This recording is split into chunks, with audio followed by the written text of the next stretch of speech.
Hello, folks. Welcome to Totally Tank, the Tanking podcast in Tankville. It's February 18th, not February 4th anymore, 2023. A rare Sunday outing for us all, and this is episode 55. My name is Rob, and I'm joined by... Hello, I am John, of course. Welcome to the tankiest tanktainment answer to Wayne's World. Although it should be noticed that our partners are much prettier than Tia Carrera and Heather Locklear. Damn straight. Absolutely. We know what's good for us. The tank today is the late war British cruiser, the A27M, the tank cruiser Mark 8, the Cromwell. Crommy, as also sometimes called. Okay, did not know that. All right, figuring out the strengths, and it did have some, and the weaknesses, which were extremely numerous, is going to take us on a deep and dangerous dive into the British mid-war industrial economy. And heck, the halftime show is going to be 20 minutes on the 17th century warlord who gave the tank its name, Oliver Cromwell. But before we get too far into the weeds, it's time to thank our Patreons.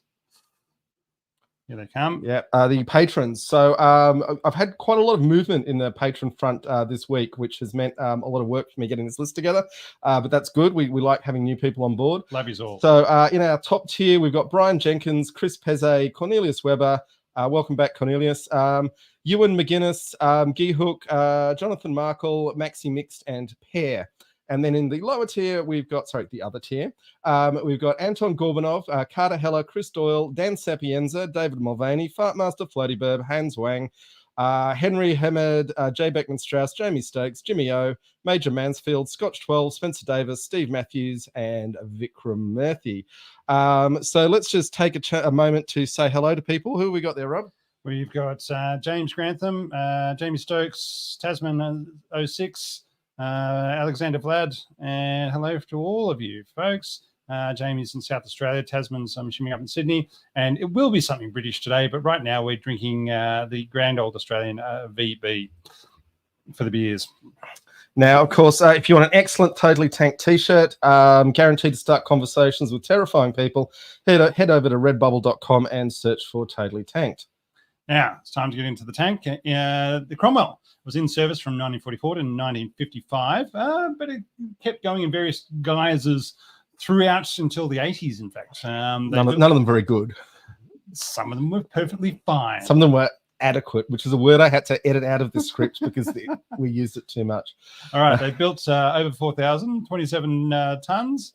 Or 28 tons, depending on how you measure your tons. Yeah. Long tons, short tons. Imperial, Grand Imperial. 20 feet, 10 inches long, 9.5 feet wide, 8 feet 2 inches high. So it's quite low for for an Allied tank. Being low was pretty much its second selling point. Another saving grace for it. Yes. It had two selling points: speed and low profile. Yeah. Crew of 5 as normal: commander, gunner, loader, radio operator, driver, and hull gunner. Had 2.5 inches of armor on the front, or 64 millimeters, 76 millimeters on the turret front. And main armament was the quick fire 75 Royal Ordnance 75 mil gun. A Franken bastard of a gun, which we'll get to. Oh, yeah, it'll be fun to talk about that one. 64 rounds. 2 7.92 Besa machine guns. Besa. Saying it strine. Rolls-Royce V12 petrol engine, 600 horsepower. There we go. The Rolls-Royce Meteor, the famous one. Transmission, the Merritt Brown gearbox, 5 forward, 1 reverse gear with rear driving sprockets, improved Christie suspension. And could carry 500 litres of fuel or 110 imperial gallons, not just normal gallons, imperial gallons, plus another 140 litres on external tanks. So it could go 170 miles on roads or 80 miles cross country. Now, maximum speed, they say 40 miles an hour. That's with the governors on the magnetos. Yeah. They could go much faster than that, but the crew found it got a little bit hairy after when they started getting up to 50 miles an hour. And as we will get to, a lot of the design limitations meant that even though the engine could go faster, the rest of the tank couldn't. No, so we go 40 miles on road, 18 miles an hour cross country.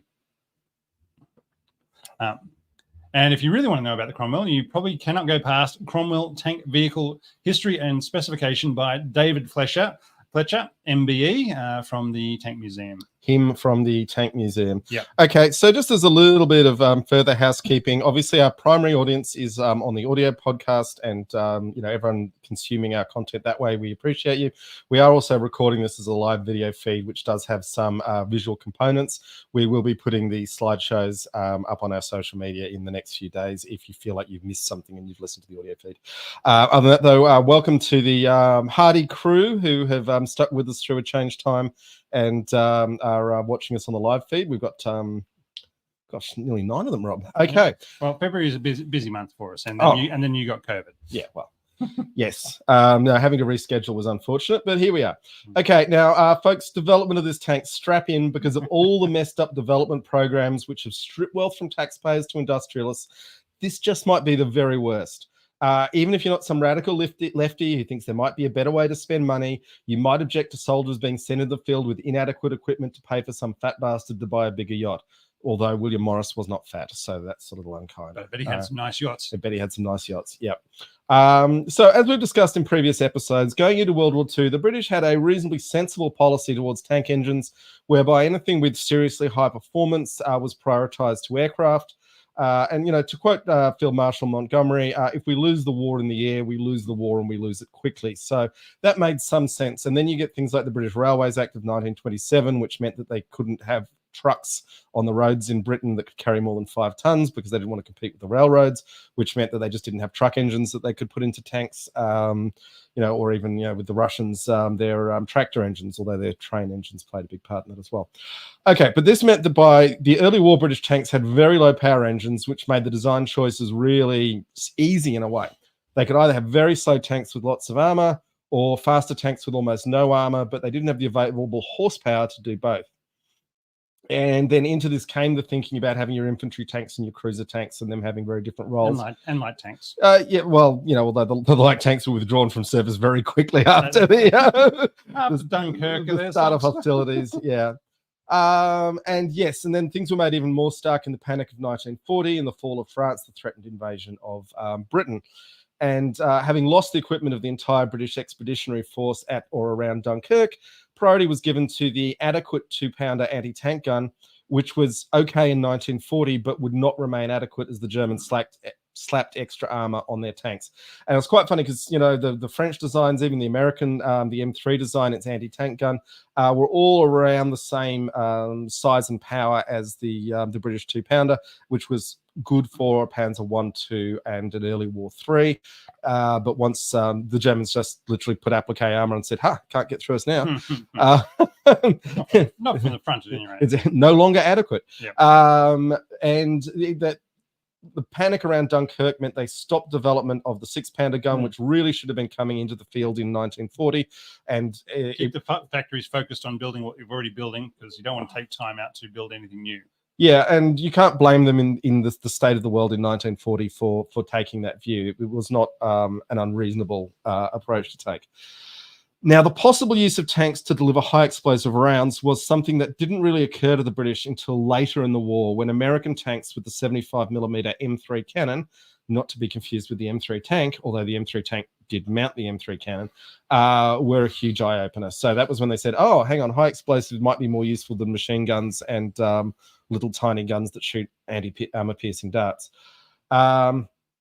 So within these limitations, the British Crusader tank was sent to the Western Desert, and it was occasionally okay. If it turned up. And it felt like it on the day. Yeah. And sometimes, on very rare occasions, they did use its speed to pull off flanking maneuvers, but very, very often they'd get lured into ambushes and be obliterated by German anti-tank guns. Or just break down. A lot of just breaking down. And we're going to get to the why of the breaking down in a big way, because the Crusader came out of Lord Nuffield's factories. Rob, who was Lord Nuffield? He was an industrialist who basically had a thumb on the War Department's building of things and said, this is the way you have to do things. Look, you might be familiar with the MG brand. It's currently put on Chinese-built cars. My mother has an MG hatchback. My father drove an MGB, a British-built one, the convertibles, back before I turned up and ruined his life. Oh, I was about to say that was for young officers in the 60s. Yes, that was the thing. It was largely a cliche. Yeah, it was. Yeah. I mean, even in my years, there was 5 MGs sitting around the car park of RMC, so it's still a thing. Okay, so you got William Morris, and he's an interesting dude in that he was born into absolute poverty. It's a very rare case of one of these entrepreneurial industrialists who actually was self-made. His parents let him start a bike shop out of the back shed of the garden, and he built that into a huge car manufacturing empire. He has been described as the Elon Musk of his era, and I think there's... Wow, that's a good... yeah, okay. I like that. You can do a lot with that. Except Elon had the opal, the emerald mine. Yeah. Elon's nowhere near as self-made as Viscount Nuffield. Okay, so Crusader came out of his factories, featured riveted armor, prone to appalling spalling, Christie suspension, which was fine for the Crusader, the 40mm 2-pounder cannon, and the Nuffield-built Liberty V12 petrol engine. Now, the Liberty engine was a really great design when it was first built. When was that, Rob? 1917. It was an American engine. Design was very good as an airplane engine in 1917. So Liberty being the American version, design of it. Yeah, and part of the issue was that a 1917 aircraft might go up in the air for 20 minutes, and then it would get intensive maintenance and servicing, and it wasn't expected to just run for 1,000 kilometers the way even a tank engine in the 1940s was. Possibly the biggest problem with the Liberty engine was that it had no engine block. It just had piston sleeves bolted onto each other, which, yes, aero engines did continue to use in the radial engines, but for ground vehicle engines, that was not a perfect solution. Yeah, the ground being a lot more buffeting than going through the air. Yeah, and also just an air mission being relatively short, and then it's guaranteed a service afterwards. Okay, so we've talked a bit about William Morris, and one of the big things William Morris did was fund Oswald Mosley's black shirts. So basically, he was the Henry Ford of England. There was a lot of Henry Ford as well. Anti-union, anti-Semitic, and big funder of certain right-leaning ideologies. Just like Henry Ford has got a dedication in Mein Kampf from Hitler. And the funding of the black shirts, I'm going to give him a little bit of a break here. He stopped funding them in 1932. A lot of decent people thought that fascism might not be a bad idea in 1932. Having said that, we don't know for sure that Nuffield actually stopped funding them or just got better at hiding his funding. But that's pure supposition of my part. The only evidence I've got is that he stopped funding them in 1932. Certainly, if the Germans had won, he would have had a good seat at the table. Right? Okay, now Nuffield had bought the rights for the Liberty engine, and basically wanted to use Liberty engines in everything because he was making them and making a fortune off them. He was really good at snaffling government contracts. And in fact, he convinced the Air Secretary to fund him over the strong objections of Treasury, who said he was a con man, to build a huge factory at Castle Bromwich, which I think still builds Jaguars, in which he promised would be able to churn out 66 fires a week. By May 1940, as the height of the Battle of Britain was on them, though, not one Spitfire had emerged from the factory. Nuffield was sacked, and Vickers was brought in to try and rescue the factory. By March 1944, they finally managed to sort out the finances of the project and get the factory fully operational. So he'd had a really bad influence that nearly cost them the Battle of Britain, and he was still making tanks worse. And the question that I don't know the answer to is this just what a profit-extracting industrialist does, or is it just indistinguishable from fascist collaboration? I'm leaning to the first one, that it just happens to be their outcomes coincide. Okay, we'll move on from that, although there's a bit more evidence as we go on of other things. Funnily enough, even though he was making these Liberty Aero engines, Nuffield decided he didn't want to make plane engines because the Air Ministry insisted on scrutiny, and he complained that he didn't want, in his words, an army of chartered accountants looking over his books, which does make you wonder what else was in them books. And then pivoting to the greener fields of tanks, he proceeded to insert his Liberty engines into a great many god-awful cruiser tanks. Aside from its poor horsepower for its size and weight, the engine completely lacked an engine block and could and did vibrate itself to pieces under continued operation. Cromwell's development, and bear in mind it wouldn't enter service until mid-1944, began in 1940. Seeing the writing on the wall for Crusaders' continuing survival on the battlefield, the General Staff set out the specifications for a replacement tank using the planned 6-pounder gun, and it was expected to enter service in 1942. Oh, how we like to laugh and wave at deadlines as they pass us by. The Hugh Laurie or Johnny Depp? Johnny Depp or Douglas Adams. One of the three. Sure. All three. All right. Nuffield submitted a modified Crusader design, which he certainly could build in large numbers, even if everyone wished he wouldn't. Vauxhall also submitted a scaled-down version of the Churchill, another tank no one would ever want. Nuffield's A24 design was declared the winner in January 1941, with 6 prototypes ordered for early 1942. These arrived 4 months late and were obviously rubbish. Eventually, 500 of these were built as the Cavalier, but it was clear something better was needed. Meanwhile, from 1940, the hero of British World War II tanks, W.A. Robotham, had been working on the Rolls-Royce Meteor engine for tanks.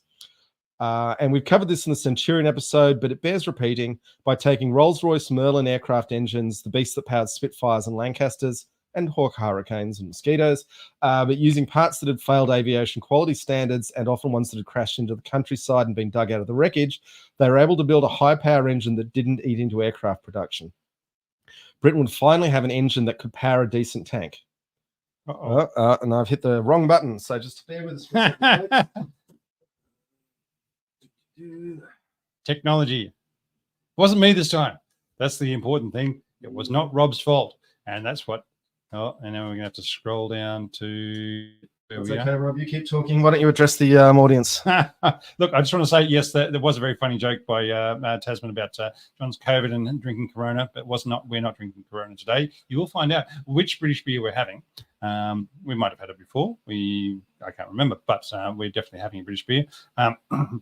Vauxhall Terrible World of Tanks Tier 5 premium tank. Now, I haven't seen that one, but we will be getting into some Tier 5 premium British tanks from World of Tanks today. That we will be covering off on those. And for those who ever wondered what the baby of a Cromwell and a Churchill would look like, we will definitely address that, because these are important questions that people want to know the answers to. So, and for those of you who do know, feel free to call it out. Surprisingly good tank in World of Tanks for that one. Anyway, back to you, John. Back to me, yeah. So on 6th of April 1941, a Crusader tank with a Meteor engine attempted time trials at Aldershot. And we say attempted because the timing mechanism that they were using couldn't handle the speed the tank was generating. It was estimated to be hitting 80 kilometers an hour. So pretty fast for a tank. Yeah, so they'd effectively doubled the power output of Nuffield's Liberty engines for around the same size and weight.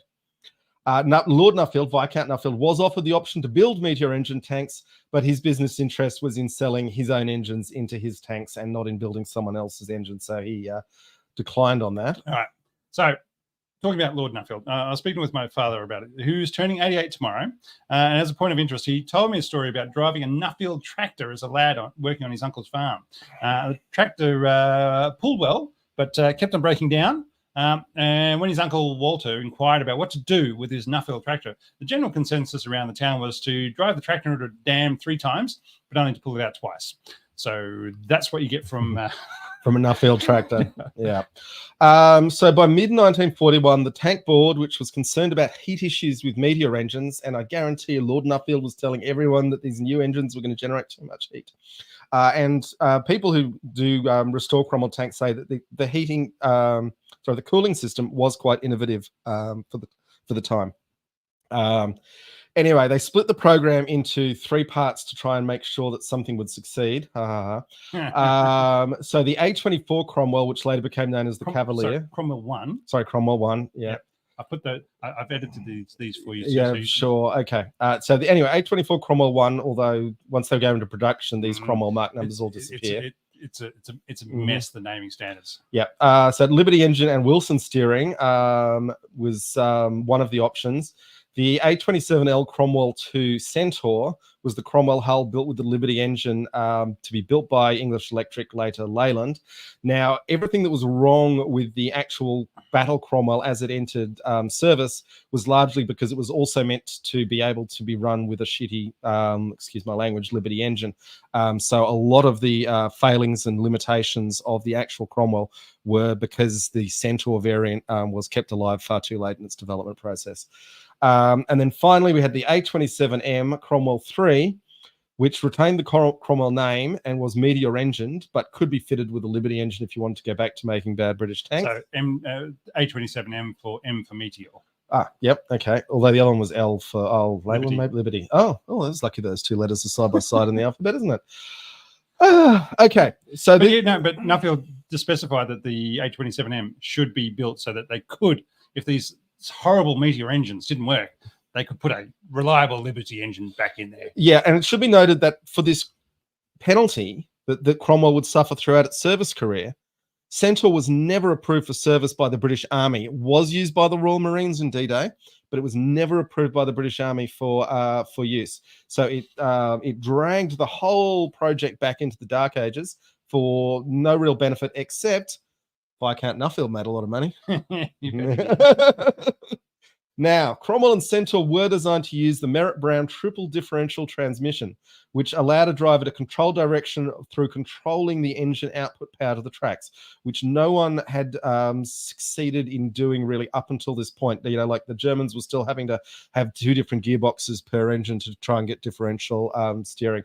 And Merritt-Brown also allowed for neutral steering, which is where you the tank stays in the one spot, one track goes forwards, one goes backward, and the tank pivots on the spot, which is quite a handy thing to be able to do with your tanks in crowded environments and on the battlefield.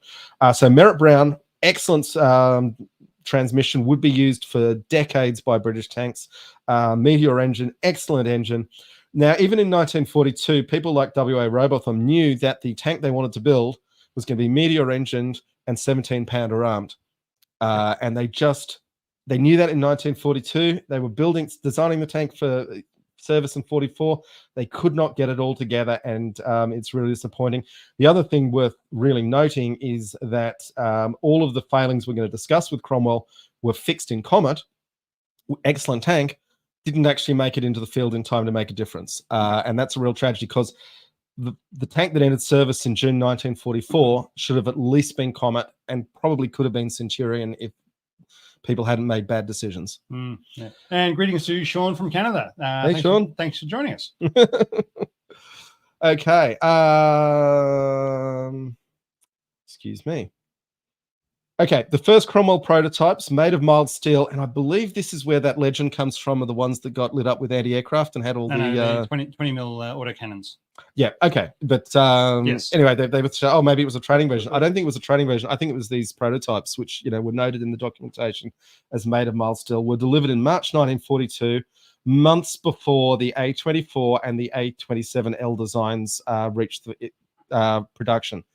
So Cromwell was ready to go basically in March 1942, but again was being held up by these Nuffield designs in the development process. Really disappointing and upsetting, really. At this point, questions were being asked about just how many Meteor engines could be produced. Rolls-Royce weren't making enough Merlins, let alone Meteors, and at the same time, the jet engine program was sitting with Rover, and they couldn't make the required precision parts. And that was putting demand back on Rolls-Royce because they could. And it's worth noting, Rolls-Royce have always been an aviation company first and foremost. They made cars because they were looking at the cars of the day, which were incredibly noisy, and gentlemanly folk did not want to be in such contraptions, and said, with our precision engineering, we can make a quiet car. That's how they got into luxury car making, but aviation was always their first calling. Now, a meeting took place in the Swan and Royal pub in Clitheroe, and I hope they've got a plaque up for this, because Rover gave up jet engines to Rolls-Royce in a deal they made in the pub in exchange for the rights to build Meteor engines. So Rover said, okay, we can make petrol engines. That's what we're going to do. And Rolls-Royce, you can have the whole of the jet engine project. Now, bear in mind that Rolls-Royce to this day make tens of billions of dollars every single year making jet engines. It is probably one of the most lucrative deals ever made in any pub anywhere. And, you know, Rover, I don't even know if they're still making cars. Hope they're not, because they were terrible when they did. Finally, in January 1943, production of Cromwell began. They had a world-class engine and a great transmission. The Christie suspension was okay. But, Rob, what are they going to arm with it with? Well, of course, by this time, the American M3s and M4 Shermans had radically reshaped British views of what a tank gun could be. The benefits of a tank with a hefty, high explosive round were inescapable, because you could actually support the infantry that you were going with and blow up buildings with more than a machine gun, and troops in the open and bunkers and everything else. Now, the chaps at Vickers, Rob, they had a plan. What sort of plan was it, John? Was it a cunning plan? It was a cunning plan. It was a very cunning plan. So they said they were going to make a British high velocity 75 millimeter gun. They were going to just take the American projectile, so they weren't even developing their own gun fully. They were going to jam that onto the cartridge of a 3.7 inch anti-aircraft gun, which is definitely going to give you a high velocity round. Yep. And would have a long barrel, and it was going to be as good as, I don't know, the Panthers gun, or at least the long barrel Panzer IVs, right? Yep. This was going to be a good high velocity gun, accurate, everything that came with it. Yep. Still a capable high explosive round, but able a really good armor piercing round. This gun was going to be great. And then in May 1943, they had to have what must have been the most awkward meetings in anyone's experience, when Vickers had to admit there was no way they could make their new gun fit the turret of the new Cromwell tank. So that would have been grim, wouldn't it? You're going to say, well, can you make it wider? Can you make the turret bigger? Can you do? No. This is the train tracks say we can't have wider turrets than this. Yeah, although they did figure it out later. But also, let's remember, this country managed to cram the enormous 17-pounder into a Sherman. It managed to get 6-pounders into Valentines and Crusaders, albeit they had to delete important crew members to make the 6-pounder fit in those. And 75s into Churchills. Yeah. I mean, so they've had a long history. Not a long history. They've had a lot of activities that were saying, okay, we've built these tanks for 2-pounders. Now we need to shove a bigger gun inside the turret. How do we do it? And they achieved it for all these other tanks. Yeah, but not this one. So 2 things then had to happen. One was the development of the A30 Challenger, which came out of the Cromwell design to carry the 17-pounder badly. About 200 of those would be built to very limited enthusiasm. And then the poor old Cromwell, they took the 6-pounder gun, they bored it out to 75 millimeters, to let it fire American M3 cannon ammunition. I think that's a pretty good innovation, saying, you know what, the barrel may explode, or it may not be able to take as many rounds going down it, but we can at least get a 75 mil round down the barrel. Yeah, but it meant that, so they got the decent high explosive performance of the Sherman, but it reduced the power of the armor piercing round. And the 6-pounder, I mean, remember, Tiger 131, they just pinged away at it until finally a round got stuck in the turret ring. And then the Germans ran away, because that's all you need to do to get the Germans to run away. Sure, but, it's not a... and that was the full fat 6-pounder, not this bored out 6-pounder. So it's not... it's for the time it was coming out in mid-1944, it was a terrible, sad... step back from what it should have been. You really want, at least it had a 75 mil gun rather than a 6-pounder. Yeah, but that's a poor, sad compromise. Now, August 1943. This is really significant for everyone who says, "Oh, the Cromwell was almost as good as a Sherman." It was not. So August 1943, Britain launches Operation Dracula. Which is not, as far as we know, a reference to Lord Nuffield's influence on British manufacturing. It was a 2,000-mile road march around Britain featuring Cromwells, Centaurs, and Shermans. So how many times is that? Is that like 3 times around Britain? Maybe twice. But saying small. Yeah, but I do love that someone managed to say, you know what, we need real data on this. We're sick of Lord Nuffield telling us that his engine's fine. We're just going to actually put them all out on the road, and we're going to see which one. Because they'd seen the Russians do it with the T-34s. Well, yeah, it's not a bad test. I mean, there's the joke that from a structure radical point of view, 100 miles of flat road is a tank destroyer. Yeah. Okay. Now, what happened on this trip? Cromwell had required 0.7 hours of maintenance per mile traveled. Sherman's had needed less than half that with 0.03 hours per mile. That's hours of maintenance per mile. The Centaurs failed to complete the course, and even while they were still on it, they needed 0.9 hours per mile. So Cromwell's significantly better than a Centaur, could actually finish the course, slightly less maintenance, still twice as much as the Sherman needed, though. And the Sherman, with its bogey suspension, meant that any suspension damage was a field expedient repair, where they were just bolting the bogey in and out, whereas the Christie suspension needed a proper workshop. Yeah. So, I mean, but for a British tank, the Cromwell was quite good. So, as you're saying, the field maintainability of was not as good as the Sherman, and the Cromwells had to be any repairs had to be carried out field repairs had to be carried out in a REME workshop. Okay, now then they did a retest in November, which showed some improvement for the Cromwell, not for Centaur with its god-awful Liberty engine. And remember, the whole Cromwell design is still being crippled by needing to keep the Centaur in its vehicle family. So both and the Cavalier. Yeah. They're still debating. Let's not forget the Cavalier. They're still debating which of these three wonderful tanks is going to be the end product. The British one. Yeah. Okay. 2nd February 1944, the Leyland Company finally issues the specification for what it referred to as the Battle Cromwell, which was the Cromwell that was actually going to go to war. So this was the Cromwell 3, which now becomes the Cromwell. So we go through a name change. Yeah, and then you'll have Cromwells 1, 2, 3, 4, up to 7, 8, 9. Yeah, which are all coming out of the Battle Cromwell lineage. Just over 3,000 of these would be made, mostly by the Birmingham Railway Carriage and Wagon Company. And it's just a hell of a process to take one of the best tank engines ever made and produce an inferior sort of Sherman. Also featured a riveted frame and flat-sided armor bolted in with huge exposed bolt heads, which if you look closely, they're not, actually tapped so that they line up. They're all pointing in different directions. Which just annoys me intensely. The Germans would not do that. No. The Germans would tap those things so that they all screw up to point in the same direction.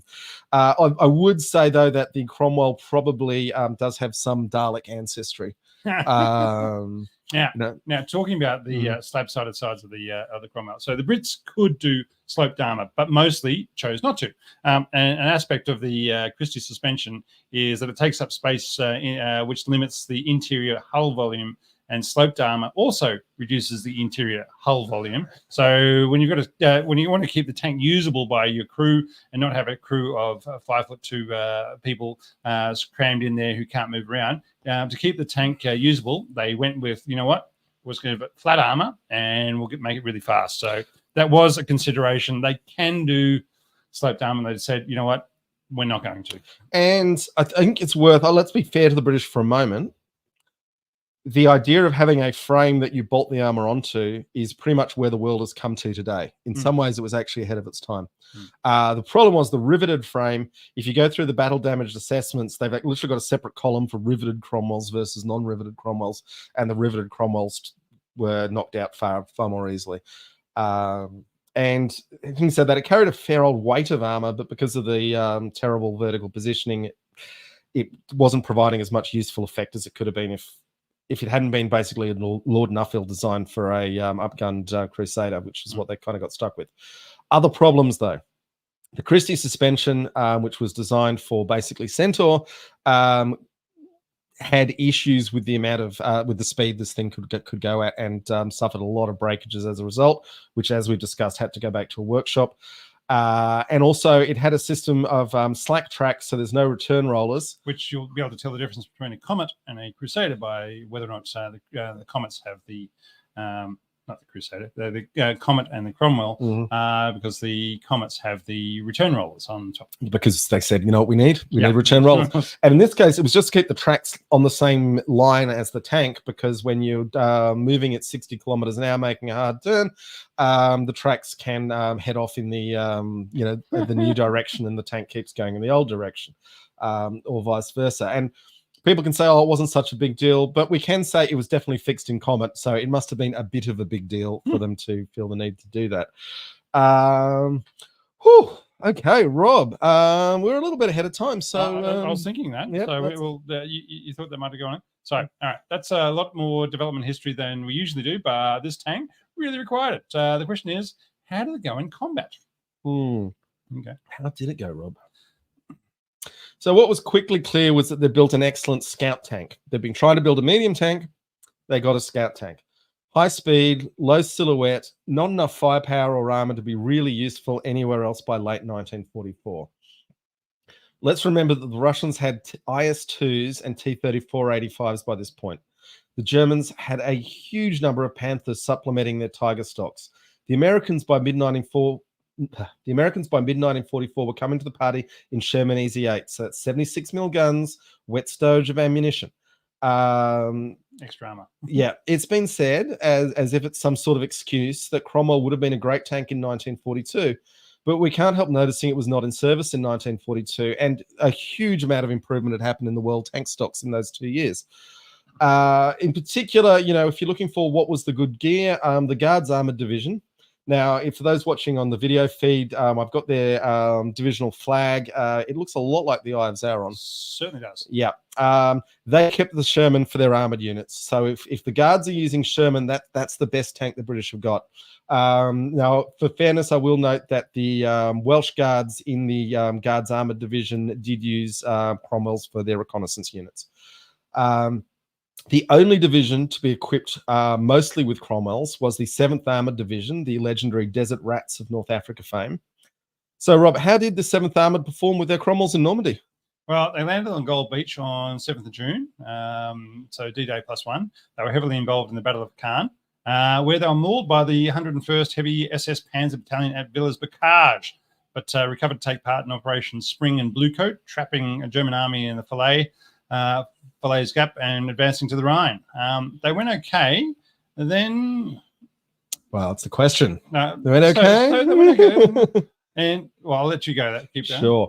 In August 1944, the commanding officer and 100 officers were replaced due to the poor performance of the division. That's a pretty big... That's a purge. That's a pretty big indictment of how you think you've gone. Yeah. So looking at your performance review, how do you think you've gone?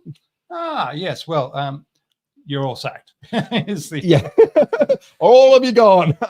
So Major General Gerard Lloyd Verney couldn't improve the performance of the division and was in turn replaced in November 44 by Major General Lyne because, and this is a quote, I'm not sure where, he was unable to cure the division's bad habits well enough to satisfy Montgomery and Dempsey.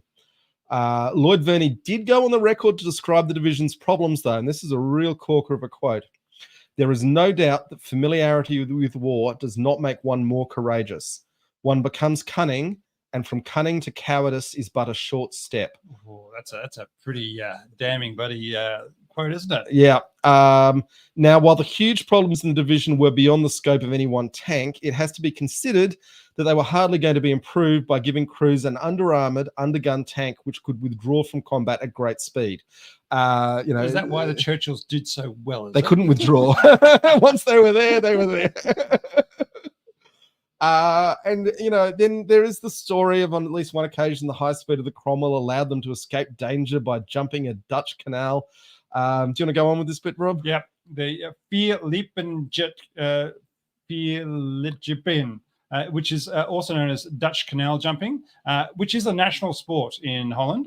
If you don't believe me, look it up.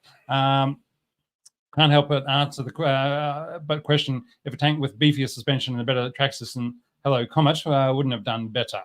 Maybe not the canal jumping, because Comet was a little slower. No, yeah. Anyway. Now, Rob, do you want to tell us about a certain incident at Villers-Bocage? Now, before we get into that, I just want to expand on the canal story. So the story is you had 3 Cromwells that have been spread out and pushing forward in their role as scouts. Each time they came to a canal, though, they had to group up to go over a bridge. At one point, they've gone over a bridge, then spread out again, coming over a rise. And what they find before them in their scouting role is a pack of 488 flak guns and supporting elements. Now, 2 of the guns were pointing to the sky and 2 were pointing in another direction. But there was quickly the alarm was raised, and the handles started cranking around to start pointing at these tanks. And the Cromwells, from where they were, they'd have to drive back along the face of the enemy to get back to the canal bridge. So instead, the commander cried out steeplechase over the radio and gunned the tank towards the nearest canal, which they had a slight rise at the edge of the canal with the other two tanks following. And then they've hit the edge of the canal, Dukes of Hazzard style, and it'll jump the 20 feet or 6 meter gap to get away.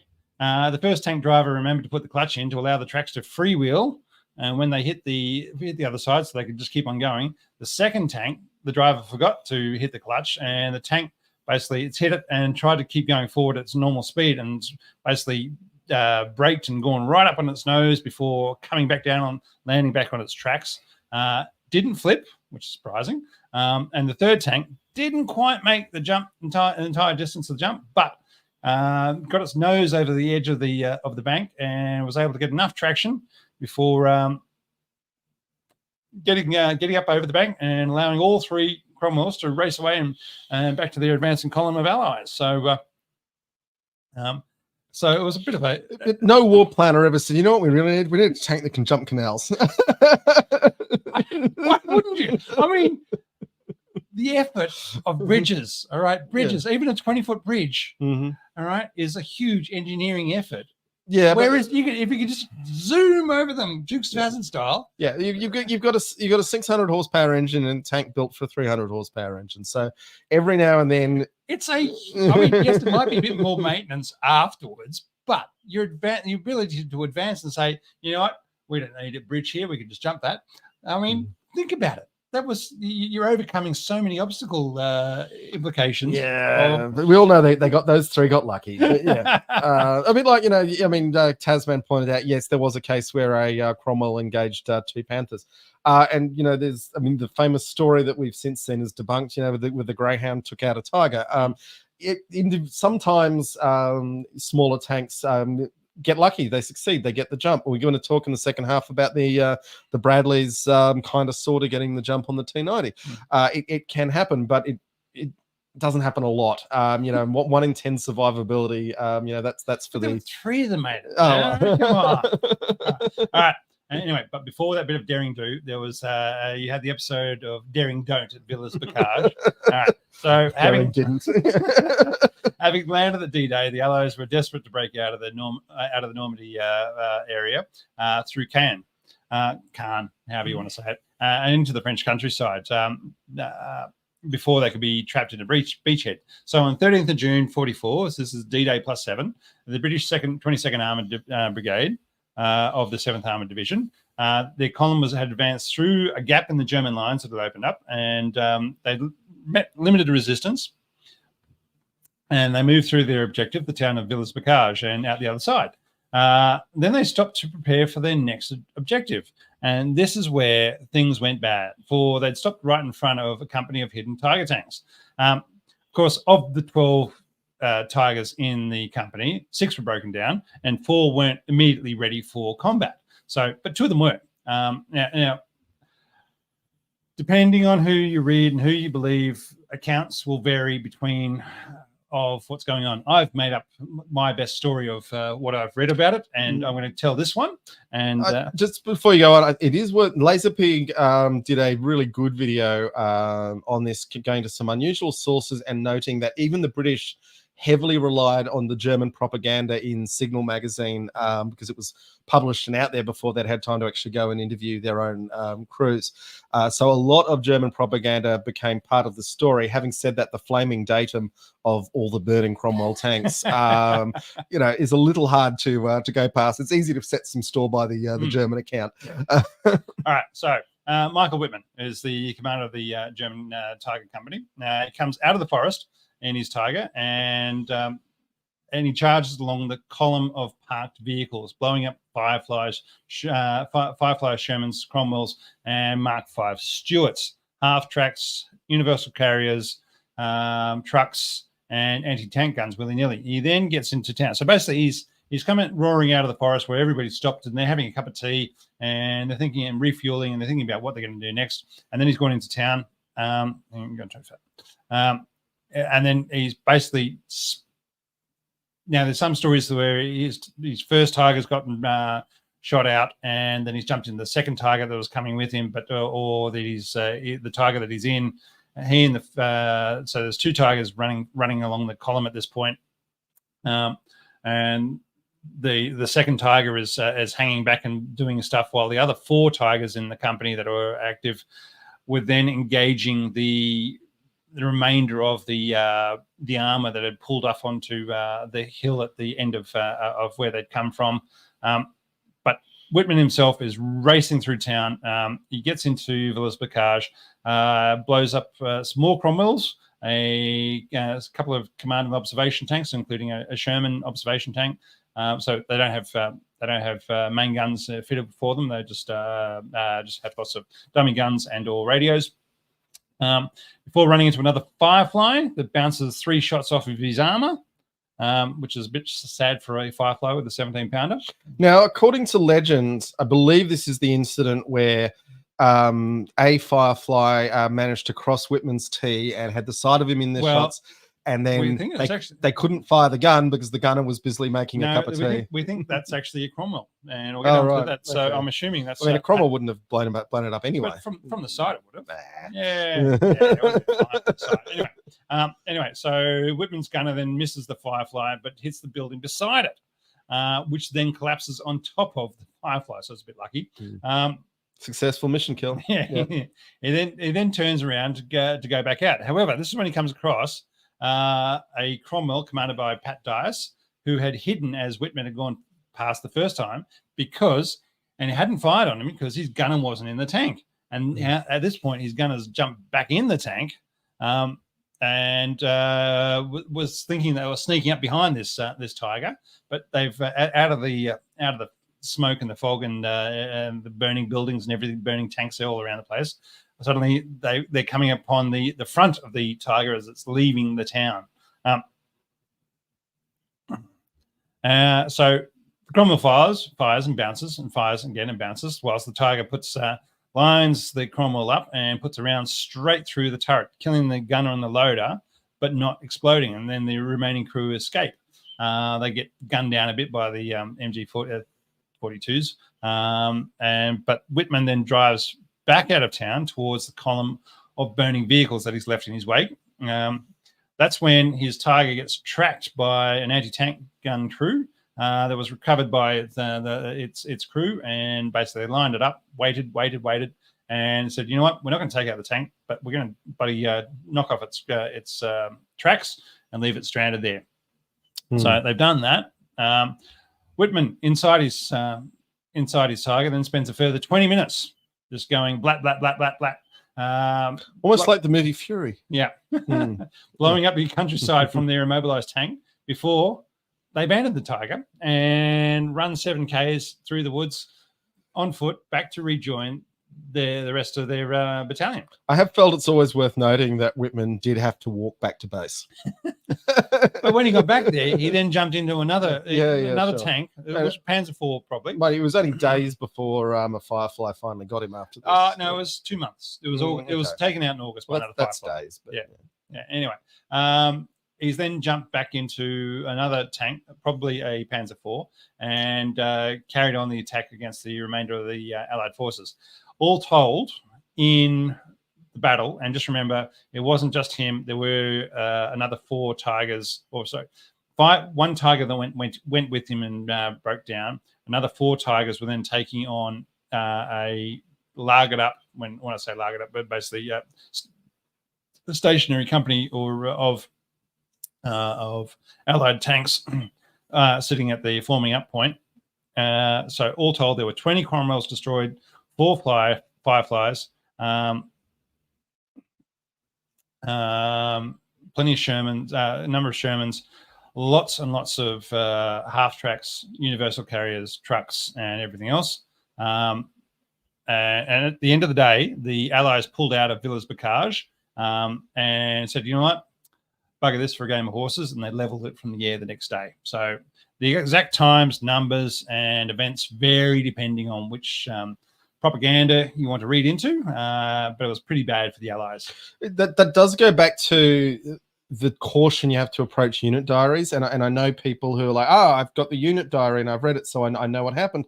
And the reality is that unit diaries are written by people who have just come through an enormously traumatic experience, which was extremely confusing, and they haven't had time, and it's not their job to go and try and create a coherent narrative, because it's their job to just write down what they recall happening. Couple of years ago, I had a incident that I had to call the police where a crazy person was having a go at me, and your dog. Yeah, and my dogs. But the thing that I found really interesting is, as I was waiting for the police to arrive, as some just random people in the neighborhood had hidden me in their house from this crazy dude, I was trying to write a contemporaneous notes of what had happened and when it had happened, and even for something that wasn't this traumatic by a country mile, there were times where I was like, these two things kind of happen in this order, but that's the order I remember them. So unit diaries, very valuable records, but must be taken with a grain of salt. And this is a real insight into it. Yeah, and it really was. I mean, because they leveled everything from air the next day, there wasn't a case of anybody wandering through and saying, okay, this is what happened here. It was a case of, yep, that was all been blown up. However, Villers Bocage exemplifies two things. Time spent in reconnaissance is rarely wasted, and always secure your forming up point, because that's when you're most vulnerable. And I think that's pretty well shown there. True. Now, we've got a few people saying Gunner was asleep. Yeah, no, maybe not. Command tracks type deal. Ooh. There are conversations going on between Stooker Thunder and Medi and Tasman and all. That's okay. They're taking care of themselves. Good day. They're all good. All right. Do we want the variants? All right. This is where we're saying it's a pretty convoluted family tree with Cavaliers, Centaurs, and Cromwells being called all being called Cromwells, and then a different mark number for each of the actual Cromwells, the battle Cromwells, and Centaurs being converted into Cromwells. Yeah, so it's hundreds of Centaurs that were built as Centaurs. They then said, you know what, stuff it, chuck the proper engine in it. And then became Cromwells rather than just Cromwell Centaurs. Yeah. So anyway, we'll start off with for the battle Cromwells. We'll start off the Cromwell 1. The new numbering count starts now. Yep. Cromwell 1 was armed with the 6-pounder, 57mm gun, only 357 produced. One of which is at Puckapunyal down here at the Australian Armoured Corps Memorial Museum. So hopefully one day we'll be able to slip down there and have a look at it. Yeah. And they've repainted it to look like it has. It was shipped to. So it was the ship to Australia to assist with the upgunning of the Australian cruiser tanks, but did not arrive before the program had been terminated. I did love how it's certainly in the version we've got in the slideshow. It's still got written in big letters on the turret, not to be stowed on deck, because they had had a lot of bitter experience by that point with deck stowed tanks being transported by sea. They just rusted to pieces. So, yeah. It's now undercover on display at the museum. All right, then we get the Cromwell 2 pilot vehicle built by Vauxhall with cast turret, similar to the Churchill 7. Did not enter production. Then we go on to the Cromwell 3, was a Centaur hull fitted with the Meteor engine and the 6-pounder. Only 200 of those produced due to the scarcity of Centaur 1s. Cromwell 4 was a Centaur 3 hull re-engined with a Meteor engine and the 75mm gun. Later, Cromwell 4 saw the introduction of the final specification, changing some features such as track adjuster to the normal Cromwell standard. This was the most numerous variant of Cromwell produced, with 1,900 units produced. It should be noted, all of these tanks, including pretty much all of the Cromwells, complete waste of time, money, and manpower. At least the final battle Cromwells were moderately useful, but not enormously so compared to the Shermans that were available in much greater numbers. But all of these Centaurs and all the crap tanks Nuffield built very limited supplies of armor plate, very limited supplies even of the ball bearings to go into the crappy Liberty engines, and the humans to actually build them all could have been building more worthwhile things than they were put to use for. It's British people, instead of making excuses for Cromwell, should be asking some really hard questions about just how much was wasted at the crucial moment of national crisis. That's a good question to ask. All right, Cromwell 5 was built with the 75mm gun. Cromwell 6 was armed with the 95mm howitzer, which was also the weapon the Centaurs that saw service used. Yep. So basically the engineering or close support type variant. So 341 of those were built. The Cromwell 7 was the upgrade to the previous Cromwell's 4, 5, and 6, and armed with, so basically where they took the 6-pounder and they made them the 75mm guns. Some hulls were upgraded with features from later hull types, wider tracks and upgraded suspension. These were introduced very late in the war and did not see much in the way of combat. 1,500 of those were produced. However, some of them did see combat in the Korean War. Yeah, we'll get to that, but boy, it wasn't pretty. And some were later converted to the FV4-101 tank medium gun. Cromwell 8, which was the Cromwell 6 reworked with the same upgrade as Cromwell 7, but retaining the 95mm close support gun. Then we get into the Centaurs. Oh, into the Centaurs, thank God. The Centaur 1 was armed with the 6-pounder. It was used only for training. 1,000 of those were produced. 1,000. 1,000. At least it was armed with the 6-pounder. All right, there's a lot of training to be done. Throwing 1,000 Covenanters as well, though. I mean, it's just astonishing how many bad tanks they wasted. And the armor plate was really valuable on these things. Limited, really constrained resource. All right, Centaur 2. Which was the Mark 1 with wider tracks and no hull machine gun. That was experimental only. And you had the Centaur 3, which was the Centaur armed with the 75mm gun. That's the bored out 6-pounder. Yep. Yeah. In 1943, most Centaur 1s were converted to the Centaur 3s, but a few remained as Centaur 1s, and they had 233 of those produced. The Centaur 4 armed with the 95mm close support howitzer, with 51 rounds of ammunition. This is the only version of the Centaur known to have seen combat in service with the Royal Marines Armoured Support Group. So the Army would not take them. The Royal Marines had no choice of all the bad tanks in Britain. They said, we'll take that one. Marines, you don't have tanks. Oh, can't we have some? Well, here you go. Nobody else wants these ones, so you get these ones. Yeah. Fitted with wading gear, and one has to suspect someone had the view that if they were lost, it wasn't the greatest problem. Yeah. All right, and trunking waterproof the engine, inlets and covers, and they were covers were fitted to the guns. And 114 of those were produced.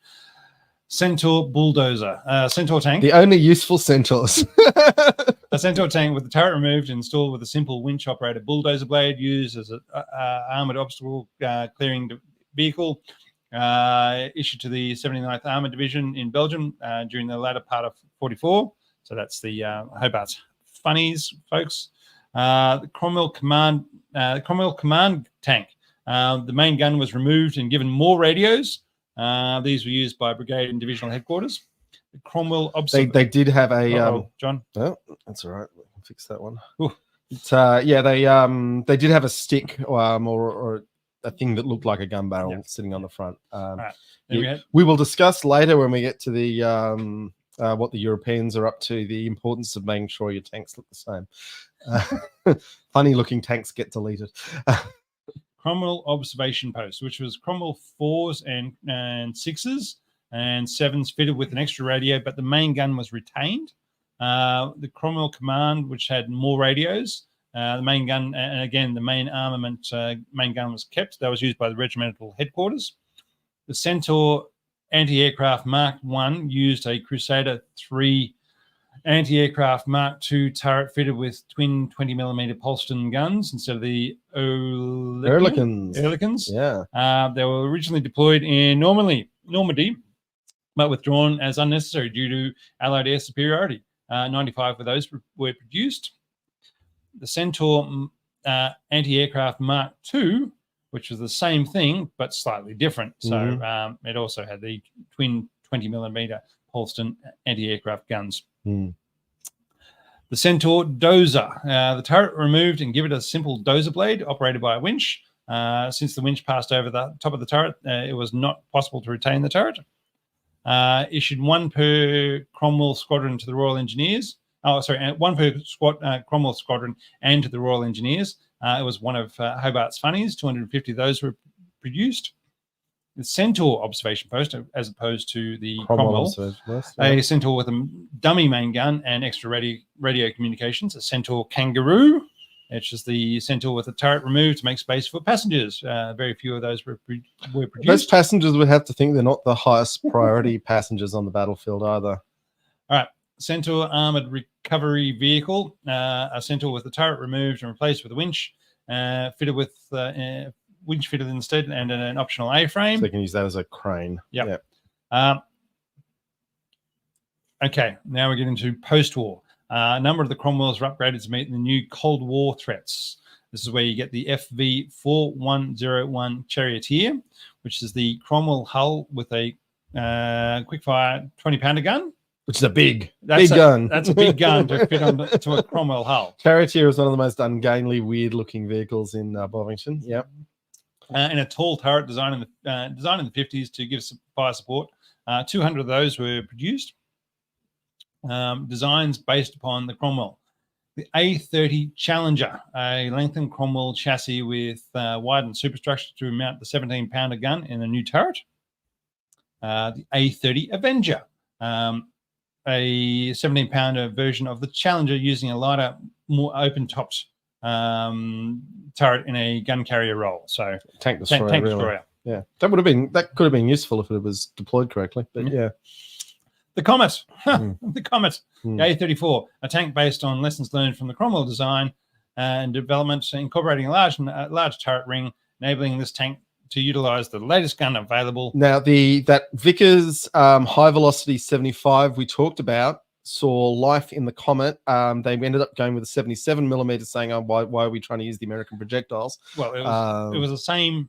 It was the same size. It was just they had to call it the 77 because otherwise they'd get the wrong ammunition. No, I think it was a bigger projectile. Yeah. Oh yeah, it was a bigger projectile. But if it was still a 76mm.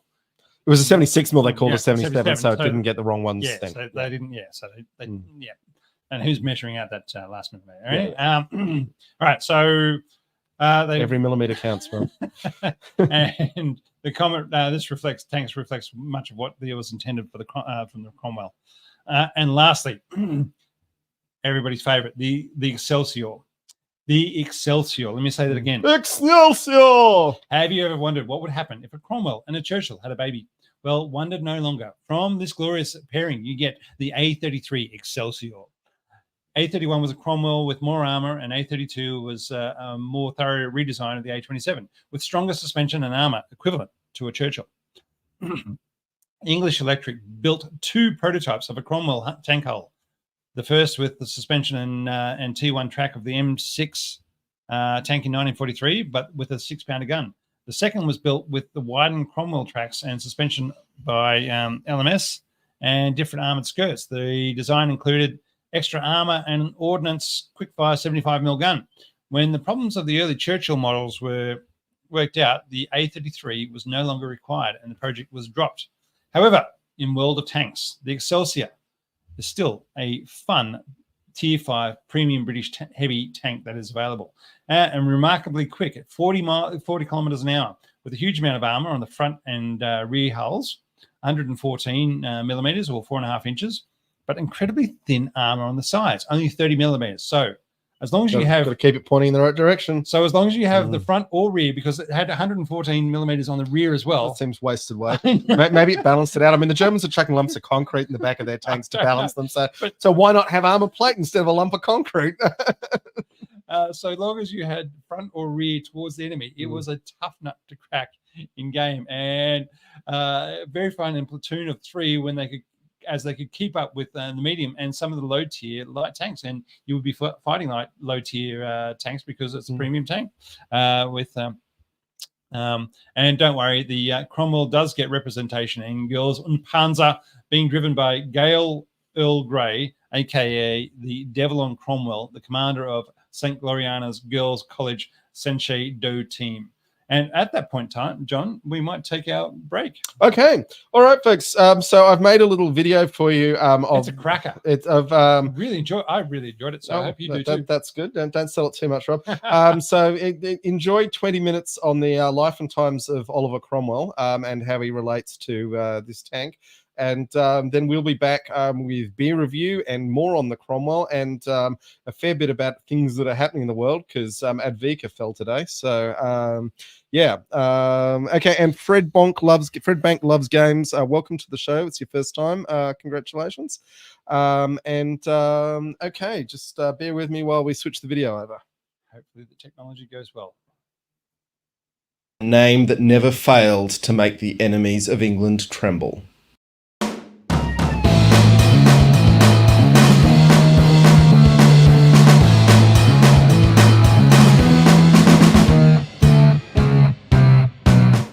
This segment is mostly in the show so that Rob and I have time to run up 2 flights of stairs from the basement to the toilets to offload the beer we've drunk in the preceding hour. But this month I wanted to take the time to try and explain the history and legacy of Oliver Cromwell, the man this episode's tank was named after. We will close with the words of Churchill, so let's begin with them. On proposing in 1912 to name one of what would become the Queen Elizabeth-class super dreadnoughts HMS Cromwell, he wrote to the palace, "It seems right that we should give to a battleship a name that never failed to make the enemies of England tremble."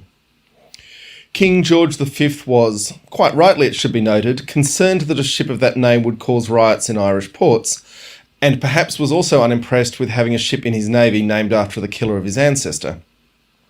Incidentally, that ship eventually took the name HMS Valiant and would indeed make the enemies of England tremble through both world wars. Cromwell's reputation gets a tough run, to the extent he is thought of at all, because he has scant constituency in our modern world. To monarchists and traditionalists, he remains a boogeyman, the monster who banned Christmas and murdered a monarch.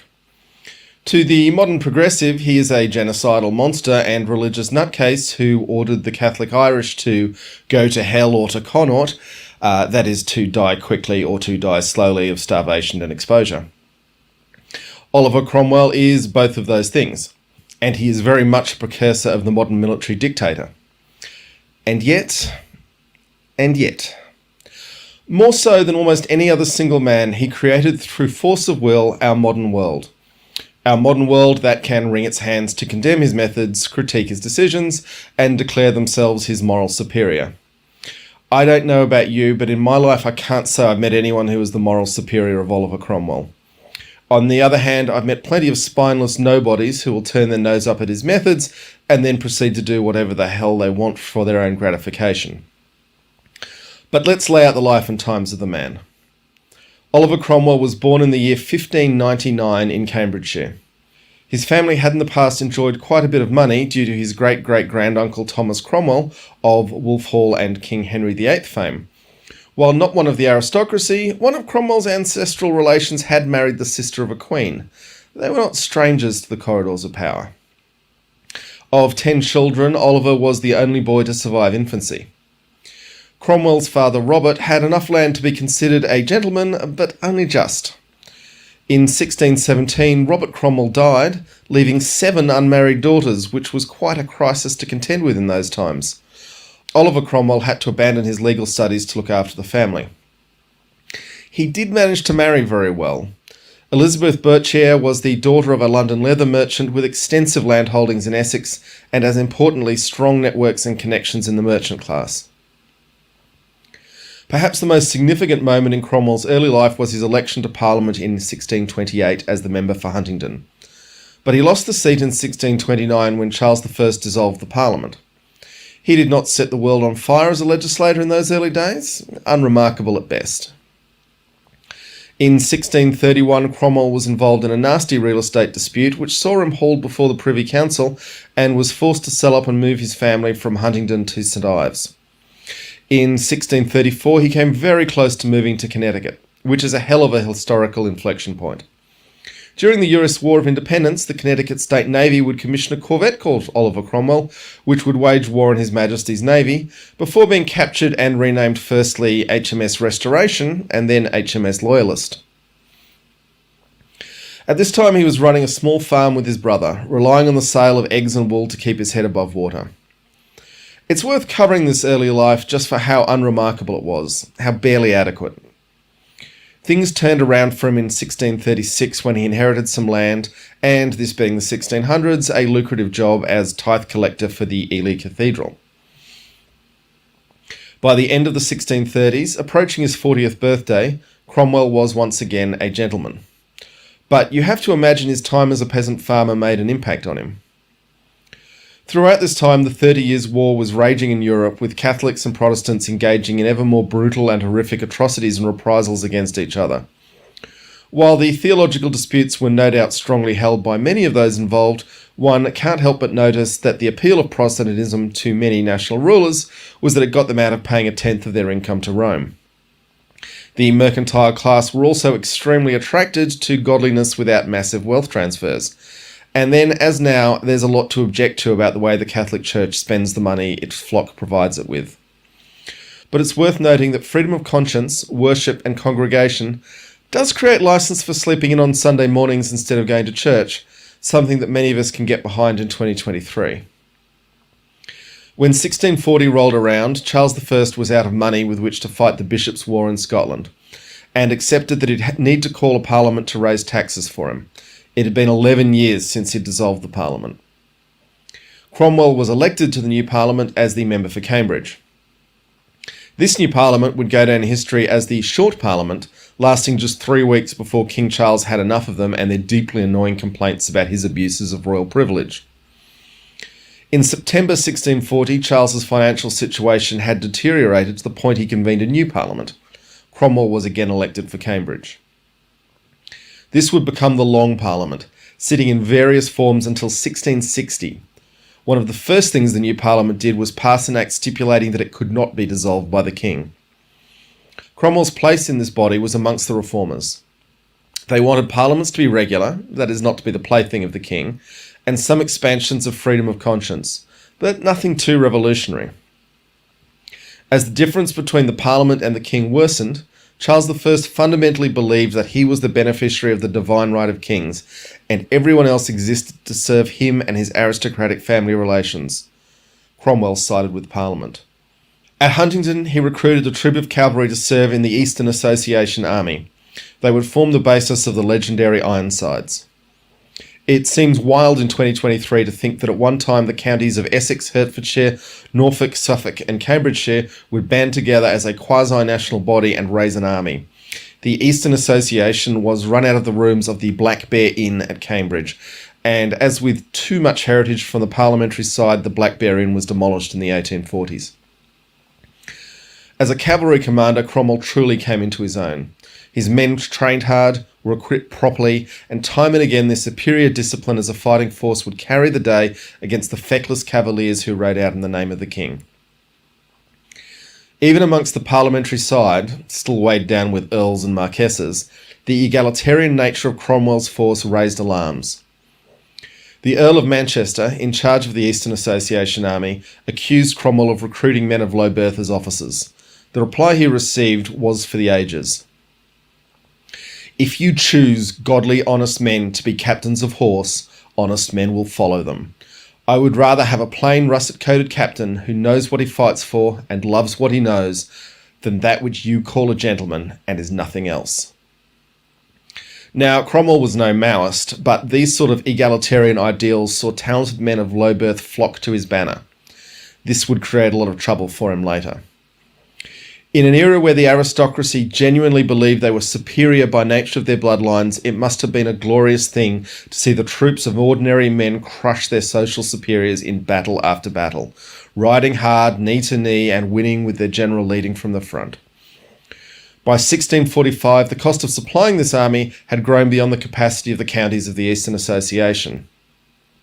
Fortunately, they'd seized control of so much of the country that a more sustainable body could be created. The new model army, with Oliver Cromwell as Lieutenant General of the Horse, rode out. Just quickly, the term New Model Army is relatively modern. They were more of an army of the new model in their time. The members of the House of Lords were purged from the army. Cromwell was allowed to serve as a general despite being a member of Parliament through a series of temporary commissions. Sir Samuel Luke wrote the army was the bravest for bodies of men, horse and arms, so far as the common soldiers as ever I saw in my life. But he was disturbed that he couldn't tell the officers from the enlisted men. The New Model Army was an immediate success, obliterating royalist forces at the battles of Naseby and Langport. Charles I surrendered on 5 May 1646, ending the First English Civil War. Wait, you say the first? We'll get back to that. Parliament at this point still had a lot of members who thought the king would have learned his lesson by now, that they could bring in some minimal reforms and everything would go back to the way it had been. They had not bothered to consult the men who had actually done the fighting for them, nor one Cromwell, Oliver. When Parliament failed to deliver the army's pay, things became critical. A lowly cornet, George Joyce, kidnapped the king from Parliament's custody and delivered him to Cromwell's army, which began its own separate negotiations. This led to a heads of proposals, which could have formed the basis of a peace. It limited the power of executive government, defined the sittings of Parliament, and made the church non-compulsory. To further complicate matters, sections of the army, who became known as the Levellers, had some wildly radical ideas about full political equality for all men. The autumn of 1647 was filled with acrimonious debates about just how much equality and freedom was a good idea. These became known as the Putney debates. Two of England's best punk folk bands, the Levellers and New Model Army, carry on the leftist traditions of these men. In 1648, Charles I and his followers sensed an opportunity in this division, which I am grossly oversimplifying, and cut a deal with the Scots. So began the Second English Civil War, with royalist uprisings throughout England and a Scottish army invading. Once again, royalists were slaughtered in large numbers by Cromwell's men. At Preston, 2,000 royalists were killed and 9,000 captured for the loss of less than 100 of the New Model Army. Now, this all had a strong effect on Cromwell. As a thoughtful man who'd known hard times, he looked at his continued survival and continued success as proof that he must have been chosen by God, or at least he was being rewarded by God. And when you look at it, this is not an unreasonable position, and at least is more humble than thinking it was because he was inherently special. In December 1648, the army purged the Parliament of MPs they didn't approve of. What remained became known as the Rump Parliament. Remember, all those politicians owed their seats to the election of the Long Parliament back in 1640. The Rump Parliament was determined to put the king on trial, a wildly radical move in a world which believed executive government could not be held accountable. A view which does remain somewhat to this day. Well, when the president does it, that means that it is not illegal. Then I have an Article 2 where I have the right to do whatever I want as president. Charles was found guilty and sentenced to death. Large portions of the country were horrified at the thought of executing the king, although they'd been a lot more relaxed about thousands of young men losing their lives in the fighting. The final orders to carry out the beheading hit a snag when officers involved were afraid of future royalist retribution, a very reasonable fear as events would show. When Cromwell learned of the hiccup, he signed the orders himself. On 30 January 1649, King Charles I was beheaded outside the Whitehall Banqueting House.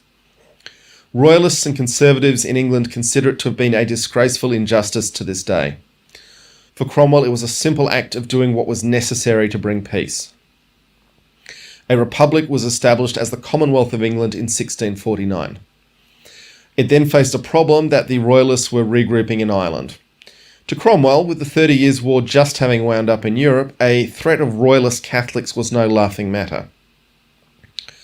It is noteworthy that a commander famous for the discipline of his troops and the lack of rape and pillage in their operations in England unleashed something very different in his Irish campaign. It is, though, trite to blame troubled Anglo-Irish relations on Cromwell, particularly as 4 centuries of English bastardry following had nothing to do with him. But it's certainly a popular narrative even today. Moving on from Ireland, in 1650 the Scots needed more dealing with as they'd proclaimed Charles's son Charles II as king. With Cromwell's army north of the River Forth, The new Charles gambled that a royalist force in southern Scotland could march south to London ahead of any parliamentary forces. Cromwell was in many ways the ultimate fuck around and find out guy. Charles II was about to relearn the hard lessons of his father. Where Charles II had hoped the country would rise behind his banner, instead Cromwell's pursuing forces were sped on their way by ordinary country folk coming out to carry the parliamentary soldiers' equipment. While Cromwell's early military campaigns had been pedestrian as far as military theory went, at the Battle of Worcester the new model army pulled out all the stops in a symphony of unleashed violence. Charles II ran for his life, leaving 3,000 of his men dead and 10,000 captured. The parliamentary forces lost just 700 dead in the battle. The Worcester Clothiers Company was left with an unpaid bill for uniforms for the King's Army, which was only paid by the current King Charles III in 2008. In 1786, John Adams and Thomas Jefferson visited the battleground and were disappointed by the extent to which the history had been forgotten by the locals. Adams wrote, "The people in the neighbourhood appeared so ignorant and careless at Worcester that I was provoked and asked, 'And do Englishmen so soon forget the ground where liberty was fought for? Tell your neighbours and your children that this is holy ground, much holier than that on which your churches stand. All England should come in pilgrimage to this hill once a year.'" With the royalists disposed of, Parliament of course settled down to fighting amongst themselves. Here Cromwell's tragedy became clear. He was a competent politician, but he faced insurmountable contradictions, and when he got sick of all the bickering, he had a large body of men in the army who would back him no matter what. We could explore the Rump Parliament and the Barebones Parliament and all the back and forth from people who wanted things to go back to the way they were before and those who thought all the bloodshed should be to make something better, but life is short and it's all on the internet if you want to know more. On 16 December 1653, Oliver Cromwell was sworn in as Lord Protector for life of the Commonwealth of England, drawing an annual salary in today's money of around £17 million. Vast numbers of royalists took their ideas about supremacy of people with magic blood to Virginia, and this would create some problems which are very familiar today. As Lord Protector, Cromwell ended the banning of Jews from England, and while he hadn't initiated the ban on Christmas, it remained in force throughout his reign. While Cromwell refused the title of king and the office of Lord Protector was not hereditary, he was allowed to choose his successor. In what is now universally seen as a bad move, he nominated his son Richard. On 3 September 1658, Oliver Cromwell died, aged 59, from a disease the exact nature of which is still subject to debate. Richard Cromwell ruled for just 9 months before the country decided if it was going to have a hereditary monarch, it may as well have the one with the magic blood. Spending much of the rest of his life in exile, Richard Cromwell died in obscurity at the age of 85. He would remain the longest-lived British head of state until January 2012, when Elizabeth II hauled him down. George Monk led a regiment of parliamentary infantry down from Scotland, starting at the town of Coldstream, and seized power, bringing in the restoration of Charles II in 1660. The Coldstream Guards remain to this day the second most senior regiment in the British Army, despite being the oldest. Even restoring the king was insufficient to redeem the crime of fighting for Parliament. They have to be kept on the opposite side of the parade ground from the Grenadier Guards because they won't give way to the so-called senior regiment. A vengeful Charles II had Cromwell's body dug out of Westminster Abbey to be posthumously tortured and executed. The things a man will do when his enemy is finally no longer able to defend himself. The body was thrown into an unmarked pit. The head was displayed on a stick outside Westminster Hall until 1865. Cromwell's head was not put to rest until 1960, when it was buried in Sydney Sussex College in Cambridge. In closing, I'll return to Winston Churchill, who had this to say in his A History of the English-Speaking Peoples, published in 1956. "We see the Lord Protector in his glory, the champion of Protestantism, the arbiter of Europe, the patron of learning and the arts. We feel the dignity of his bearing to all men, and his tenderness towards young people. We feel his passion for England, as fervent as Chatham's, and in some ways more intimate and emotional. No one can remain unconscious of his desire to find a moral basis for his power, or of his sense of a responsibility to his country and his God, ranging far beyond the horizon of his life. Although Cromwell easily convinced himself that he had been chosen the supreme ruler of the state, He was ever ready to share his power with others, provided, of course, that they agreed with him. He was willing, indeed anxious, to govern through a parliament, if that parliament could carry the laws and taxes he required. But neither his fondlings nor his purgings induced his parliaments to do his will. Again and again he was forced to use or threaten the power of the sword, and the rule which he sought to make a constitutional alternative to the absolutism or anarchy became in practice a military autocracy. Nevertheless, the dictatorship of Cromwell differed in many ways from modern patterns. Although the press was gagged and the royalists ill-used, although judges were intimidated and local privileges curtailed, there was always an effective vocal opposition led by convinced Republicans. There was no attempt to make a party around the personality of the dictator, still less to make a party state. Respect was shown for private property, and the process of fining the Cavaliers and allowing them to compound by surrendering part of their estates was conducted with technical formality. Few people were put to death for political crimes, and no one was cast into indefinite bondage without trial. What we gain in a free way, Cromwell had told the army in 1647, is better than twice as much in a forced, and will be more truly ours and our posterities. That which you have by force, I look upon as nothing. Liberty of conscience, as conceived by Cromwell, did not extend to the public profession of Roman Catholicism, prelacy, or Quakerism. He banned open celebration of the Mass and threw hundreds of Quakers into prison. But such limitations to freedom of worship were caused less by religious prejudice than by fear of civil disturbance. Religious toleration challenged all the beliefs of Cromwell's day and found its best friend in the Lord Protector himself. Believing the Jews to be a useful element in the civil community, he opened again to them the gates of England, which Edward I had closed nearly 400 years before.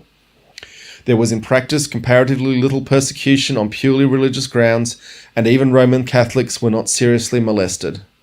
Cromwell's dramatic intervention on behalf of a blaspheming Quaker and Unitarian whom Parliament would have put to death, as well as tortured, proves that he was himself the source of many mitigations.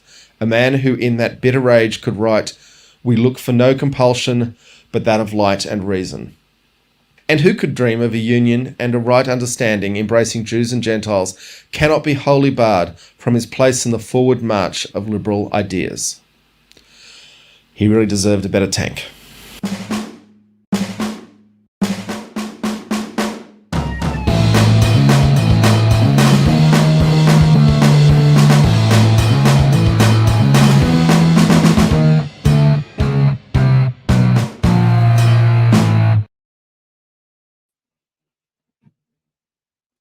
And hello, folks. Welcome back. We're back. Here we are. I hope you all enjoyed that history of Oliver Cromwell, because I certainly did when I watched it.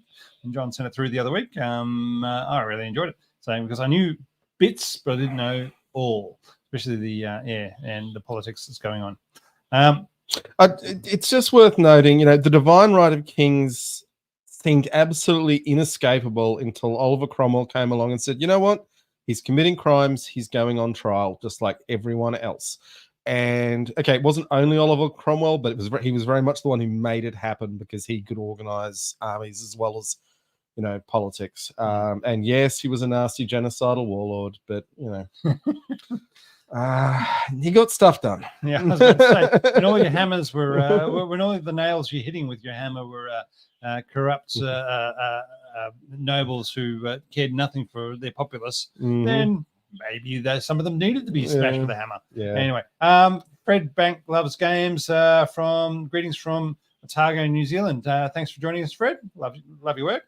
From Otago region, and maybe you're a Highlanders fan. I don't know. Oh yeah, our tipping comp is about to get underway. The totally tanked rugby tipping comp in the Super Rugby Pacific. This year for sure. Eddie Jones is long gone. Yeah, the Australian rugby is totally smooth sailing from here on out. Yeah. Anywho, the point is that any listeners or watchers who haven't already signed up, if you go to Super Brew, so SUPERBRU.com, search for Totally Tanked in the Super Rugby Predictor game. It's free to join, and you get some bragging rights if you can out-tip me, because I am the reigning champion of our pool this year. Rob he's called Mad Guesses for historic reasons. There was a year that we were doing it. I had 3 logins, one of which... No one cares, Rob. No one cares. One was the home team by 5. One was choices made by my 4-year-old daughter at the time, because what animal would win between a koala and a brumby type thing, or a shark and a lion, and then the actual my actual choices. So I had 3 logins, and that's what I was going for. But at the end of the day, the one that seems to have hung on is the login for my mad guesses, which was based upon my daughter's choices of what would win. But this is actually me making the choices. But back to the Cromwell. Yes. Anyway, if you follow rugby and you're interested in the Pacific Super Rugby competition, and you're a Totally Tank fan, if those Venn diagrams converge on you, then come join the tipping comp. We've got about 12 people in it, so enough to have some fun. Yeah. Fred, yes, I have played War Thunder in the Plains versions. We've just gone, me and some of my friends have just gone back to the World of Tanks version of things, and we've just dragged John in to play as well with all the cross-platform capabilities that we've dragged John in to start playing tanks. And what tier you up to now, John? I think I've got a 6. There you go. John's up to a tier 6. So. Yeah, I mean, that's a premium. I think the rest mostly around tier 5. But so we're trying to slowly build him up because the rest of us have been around for a bit longer than that. Anyway, Cromwell's operators during World War II. British operated the Cromwell. What a surprise! Yep. Someone had to. They made it. They were stuck with it. I was about to say the Canadians didn't. The Australians let's talk about other countries that were stuck with it. The Czechs, the Poles, the Free French. Point being, the Canadians did not. They made a very conscious choice of not. The Australians didn't. The New Zealanders didn't. But yes, the Czechs and the Polish Free Forces did. The Czech Independent Armoured Brigade arrived in France in August of 1944. So they weren't there for D-Day, but they were then set to the duty of, and they were issued with Cromwell's. They were then sent to, they were used to blockade the German forces in Dunkirk. So they couldn't break out from there and do the Germans. That is, yeah. I mean, the Czechs couldn't break out either, I guess. Yeah, but basically, it was a boring job, and they wanted more action. Basically, they wanted to be leading the charge back towards the east, towards Czechoslovakia, and to free their homelands and everything else. But basically, they said, "No, you're getting stuck over here." I mean, for those who aren't aware as well, the fate of the Free Czech forces was absolutely appalling, because at the end of World War II, they were all sent back to the to Czechoslovakia, as it was at the time, and the incoming communist government of Czechoslovakia treated them all like hostile foreign prisoners of war, and it was for truly heroic people, it was a terrible fate. But were they the ones that then got sent to the Gulag and then marched out of the Gulag? No, that was the Czech Legion in the first, after the First World War. Right. Okay. That's another story. That's another horrible story. The poor buggers. Yeah. All right, but but their forces did increase as they were situated around Dunkirk, because the Czech soldiers in the German forces in Dunkirk would just wander across the lines and suddenly find themselves in Allied uniforms. It might be why they put the Czechs there. If they knew there were a lot of Czechs in the German force, like, oh, we got food, we got beer. Come on over. And we'll look because, after you. As bad as things were for the Free Czechs who fought for the Allies, the ones who ended the war in German uniforms, it was probably a bit worse for. Yeah, it's not like the English speakers or the French speakers or any other of the Allied forces would know the difference between as soon as you change the uniforms of who was on which side. And say, oh no, this private, he's always been part of our unit. Thanks very much. Yeah. So anyway, I mean, there were a bunch of unfortunate Chinese who'd been captured and recaptured on the other front. I thought it was the Koreans. Yeah, I mean, it was just fascinating bits and pieces of people who turned up in German garrisons in France, which was essentially second line duty. So there was a lot of very strange people washing up on those shores. Yeah. Anyway, for the Polish Free Forces, the British Cromwell tank was the favorite tank of General Stanislaw Maciek, the commander of the 1st Armored Division, which participated in the liberation of France, Belgium, and Holland, and then in the occupation of Germany. Mazchek used it as a mobile command center for in the years 40, 40, 45. So he liked it. Well, as long as other people are maintaining it, it roars around I was about quickly. to say, if you want to get around and see your command, see what's going on in your command. You're not going to use the Churchill as a command tank. That's a good point. Yes. You want a glorified Jeep, basically. With a bit of armor and can get down the road pretty quick. There you go. After World War II, who was using it? The Brits, Greece, and Israel. At least two of them. We'll get on to North Korea. Had a handful captured from the British. We'll get onto that. Okay. South Korea, one recaptured, which was the South Korea. I had one that was recaptured from the North Koreans before being returned to the Brits. Portugal was given a number of Cromwells in 1949, which is when they joined NATO. So they're no longer a neutral entity. I mean, Portugal is Britain's oldest ally. Yes. Yeah. I always love the idea that Portugal had forces on deployment from 14 something or other till 1976. So like 1476. When the Indians ended that deployment in Goa, yeah. The point being is that from till 1976, for almost 500 years, Portugal has had forces on deployment. All right, so yeah, but at the end of empire, the frontier comes home. I know, and, but there was still a huge amount of time to be deploying troops overseas. So they were given a number of Cromwells. Hang on. We got a problem. We have a problem. Yeah, we have got an issue. Canberra, we have a problem. All right. Oh my God! Oh, it's a Spitfire! Woohoo! It's a video of Spitfire now. Look at that, and we have a bottle opener. All right, this is the Spitfire Amber Ale. Now we're going to have to drink a bit of it before we can tell you what it's like. You okay to work that? Okay. Yes, indeed, Tasman. It's beer review time. Now, I believe it was David Mitchell Green who introduced us to the existence of Spitfire, Rob. It was, but I was vaguely aware of its existence before, but he in the interview we did with him. It was also on when we were doing the Churchill episode, and it was a voting day, and I was wandering down to vote, and one of my neighbours was mentioned about. I spoke about it during the episode because he was talking about saying, what beer are you drinking for your beer review? Now, of course, Brown Glass can actually get into the video feed, so that's a positive. And the engine of the Spitfire is Rolls-Royce Merlin in the so we might have actually had, I can't remember if it was the amber or we have another bottle. So when we get through this, we'll get onto the other one. So I can't remember if it was the amber or so it's from the Shepherd Neame Brewery. Golden from Kent. 500 mils in a bottle, 4.2 alpha volume, amber ale. Sounds perfect.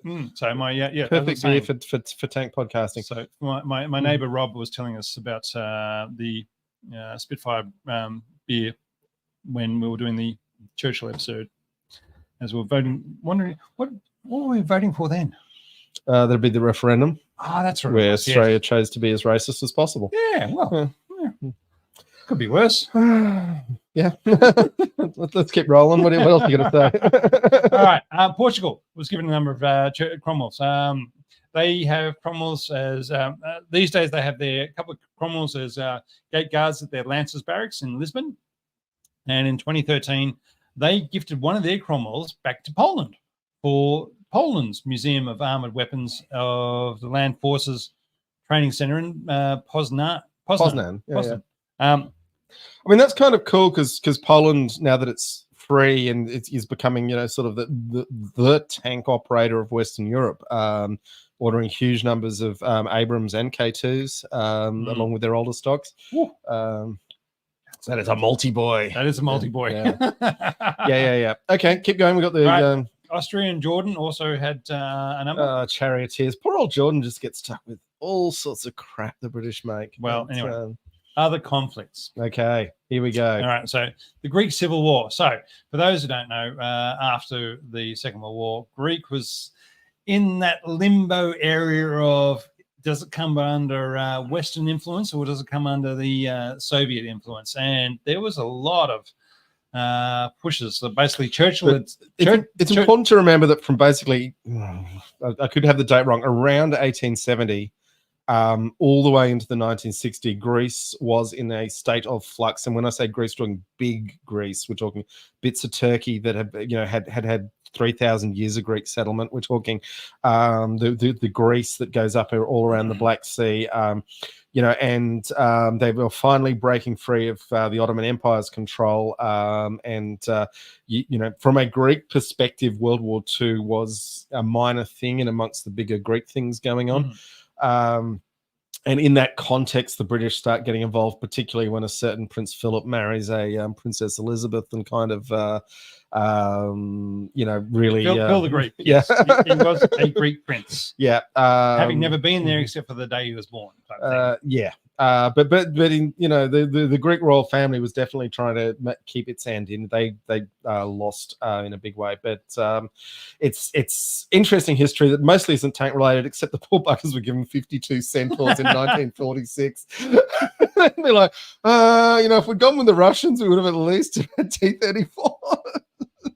So when the Civil War, with those 52 centaurs. When the Civil War broke out, the Centaur stayed in storage as no one was trained in how to use them. So there was, and no one wanted to waste the time in training. Anyway. Well, basically, it was trying to hold back the communist horde of people saying, but wouldn't it be nice if we didn't have these bloody nobles running around in the place and capitalists bloody holding all the means of production and money and everything? Anyway, in 1947, once the officers had returned from the UK, having finished their training courses, 3 tank companies were established.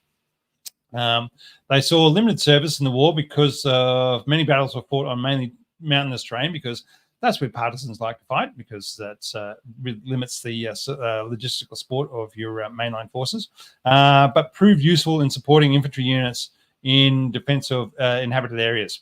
The Centaurs were later replaced by US-built M47s in 1962 and scrapped. One Centaur is preserved. That would have been one hell of an upgrade to go from Centaurs to M47s. Just remember, Greeks. That would have been like, oh, we're going to the moon. Just remember, Greece has got these activities whereby, we wanted to buy some warships, but we can't afford those anymore. But we still want to have a contract with such and such. So if you give us some Leopard 2s instead, we're okay with that. It's deals. There are deals going on all over the place. So anyway, one Centaur is preserved at the Greek Army Tank Museum. All right.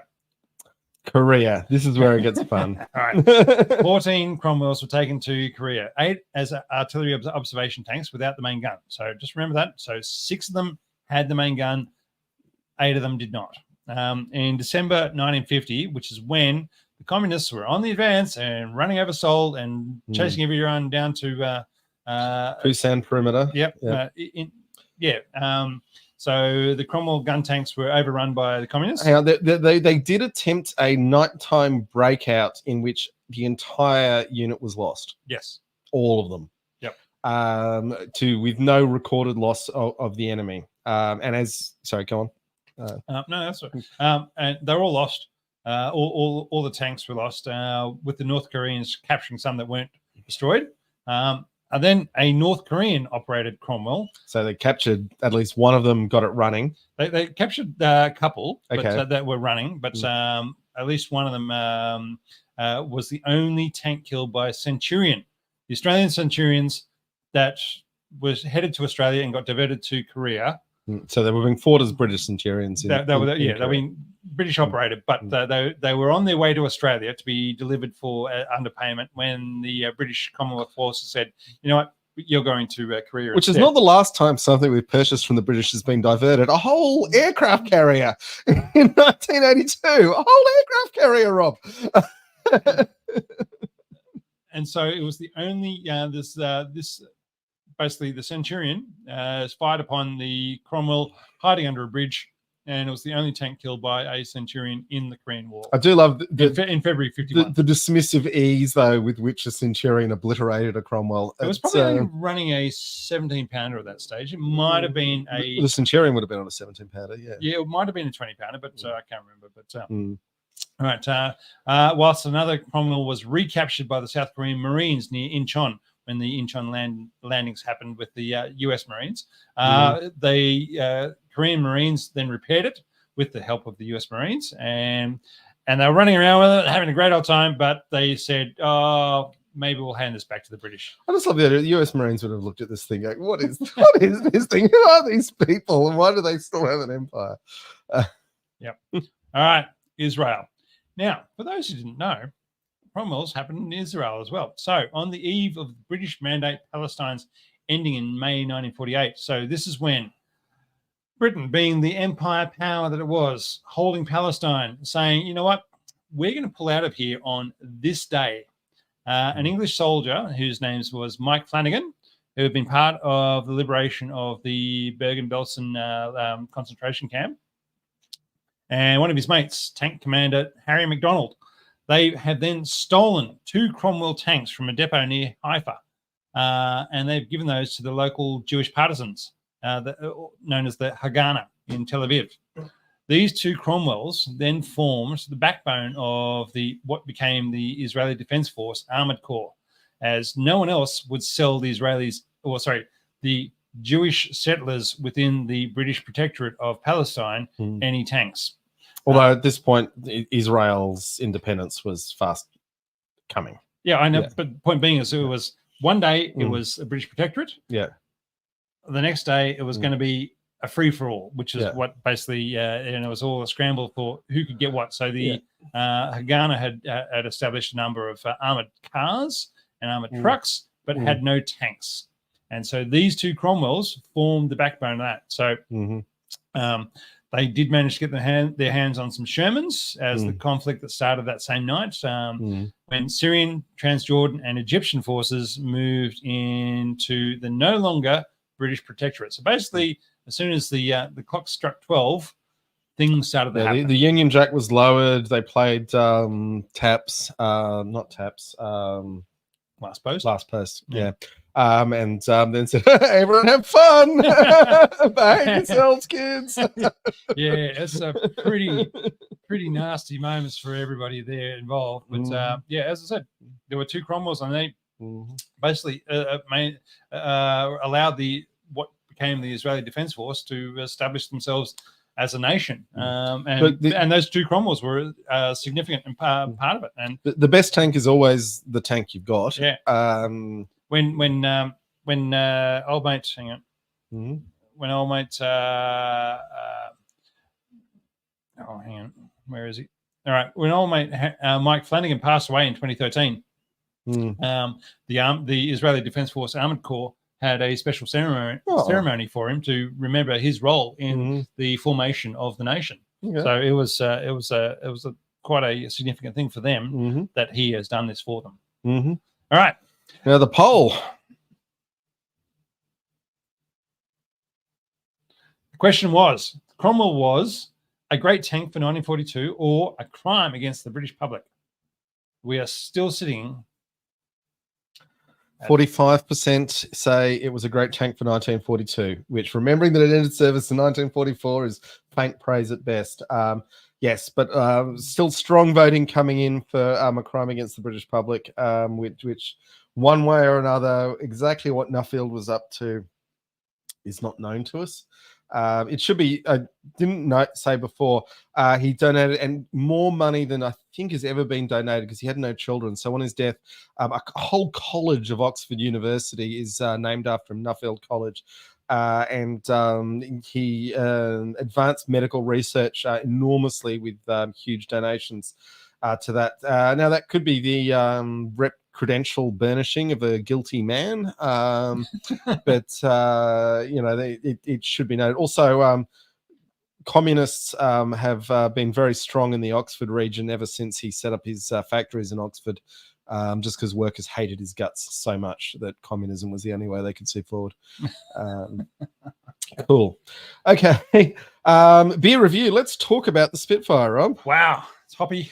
It's hot. It's so, but this is a classic. Sorry, multi. Oh no, it's both. Yeah. Classic English hop palette. Hops like East Kent Golding. This is a Kent beer, so it's almost certainly EKG. But other hops like Pilgrim, they're very spicy and earthy. Because the British brewing industry has been really cheap for basically since World War II, and it's only been in the last couple of decades they've got the craft beer bug back in them. The essential nature of what British beer has been lost for a long time, and this is really recapturing what those beers used to taste like. It's got a very heavy malt backbone, so that sort of sweet, almost treacliness. But it's also got these classic British hops giving that earthy, spicy flavor profile as well. This is it's just a magnificent beer for any lover of beers. Cheers to David Mitchell-Hill-Green, who has joined us in the comments. Thank you very much, David. Glad to see you there. Oh, it is going down very nicely. Yeah, I mean, it's a hot day. It's a hot room. But, okay, here we go. Now, we're on to part 2 of the show. It's a hot day, but we have huge storms. And I'm just going to blame climate change because as I was driving from my house, as I had a little man from the Uber Corporation, perhaps? Driving me from my house 10 Ks away as we passed over a ridge line, a very low ridge line. It went from sunny and nice to hail and rain and thunderstorms, and it was weird, very sectional violence of weather. Dude, I was trying to barbecue some lamb chops last night because Sheridan was away, and I'm allowed to do red meat when she's not here. And this little storm cell formed almost directly over my head and just rained on my barbecue and me alone. It was extremely annoying. It was just weird the way that it happened right on the ridgeline between the two areas.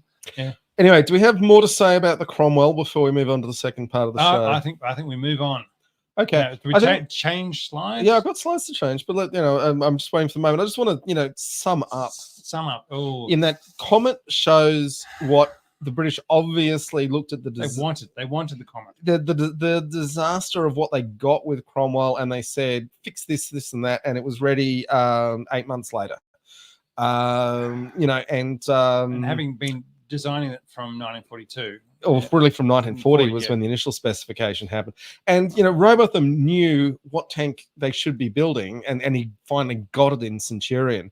But it's depressing, and it's a little bit sad. And also, history has shown the British can build truly great tanks. The Challenger series, we can agree to disagree on bits of Ajax. Ajax is actually, though, the questions it is answering are very good and very valid. It's just not delivered on the answers. The propaganda nowadays is saying, "Oh no, we fixed all those problems." No, it's nobody believes they it's fixed still it. a 40-ton tank on a 20-ton chassis, and oh yeah, we got vibration problems. Yeah, that's because the chassis is doubly overloaded. But so Cromwell's just annoying in that it could have been great, and for reasons that I suspect were largely the political influence and profit motive of Viscount Nuffield. They had all the parts to build a significantly better tank. I mean, the ability to jump 20 foot gaps, that's such a huge advantage to be able to but they should have had the beefed up suspension to support that power, which again they beefed up the suspension in Comet. It's really easy to make a very clear argument for what was wrong with Cromwell because they could fix it all in Comet. Could you imagine if they had a tank that could be running around at 80 k's an hour and with a decent gun and actual proper protection and suspension that didn't break all the time? Yeah, that would have been awesome. It would have saved a lot of lives. Allied lives. That would have been awesome. Would have cost a lot of German lives, but Germans in 1944, we're okay with that. Yeah, sorry guys. Okay, let's move. Are they the bad guys? Well, we're the baddies now, but they were the baddies then. All right, let's move into part 2 of the show. Oh, hey. Okay.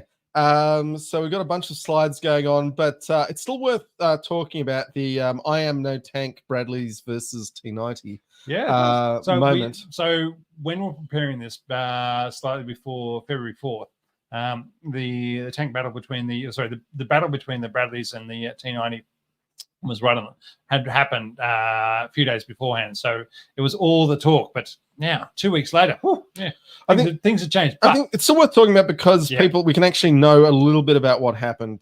So the first thing with this little conflict that was caught on video is that the T90 crew did survive. So you're not watching a snuff film if you look it up, which matters for some people.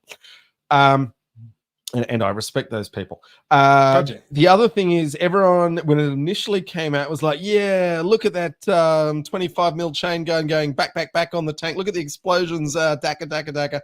It's now shown that was almost entirely ineffective. Those high explosives kept them closed up. It kept them closed up and confused. It would have stuffed up their vision ports something massive. Yeah, but also there's been interviews with the Ukrainian Bradley crews, and they've said, "Oh yeah, we realized our armor-piercing rounds were completely ineffective, so we moved to using the armor-piercing to try and shut down their periscopes."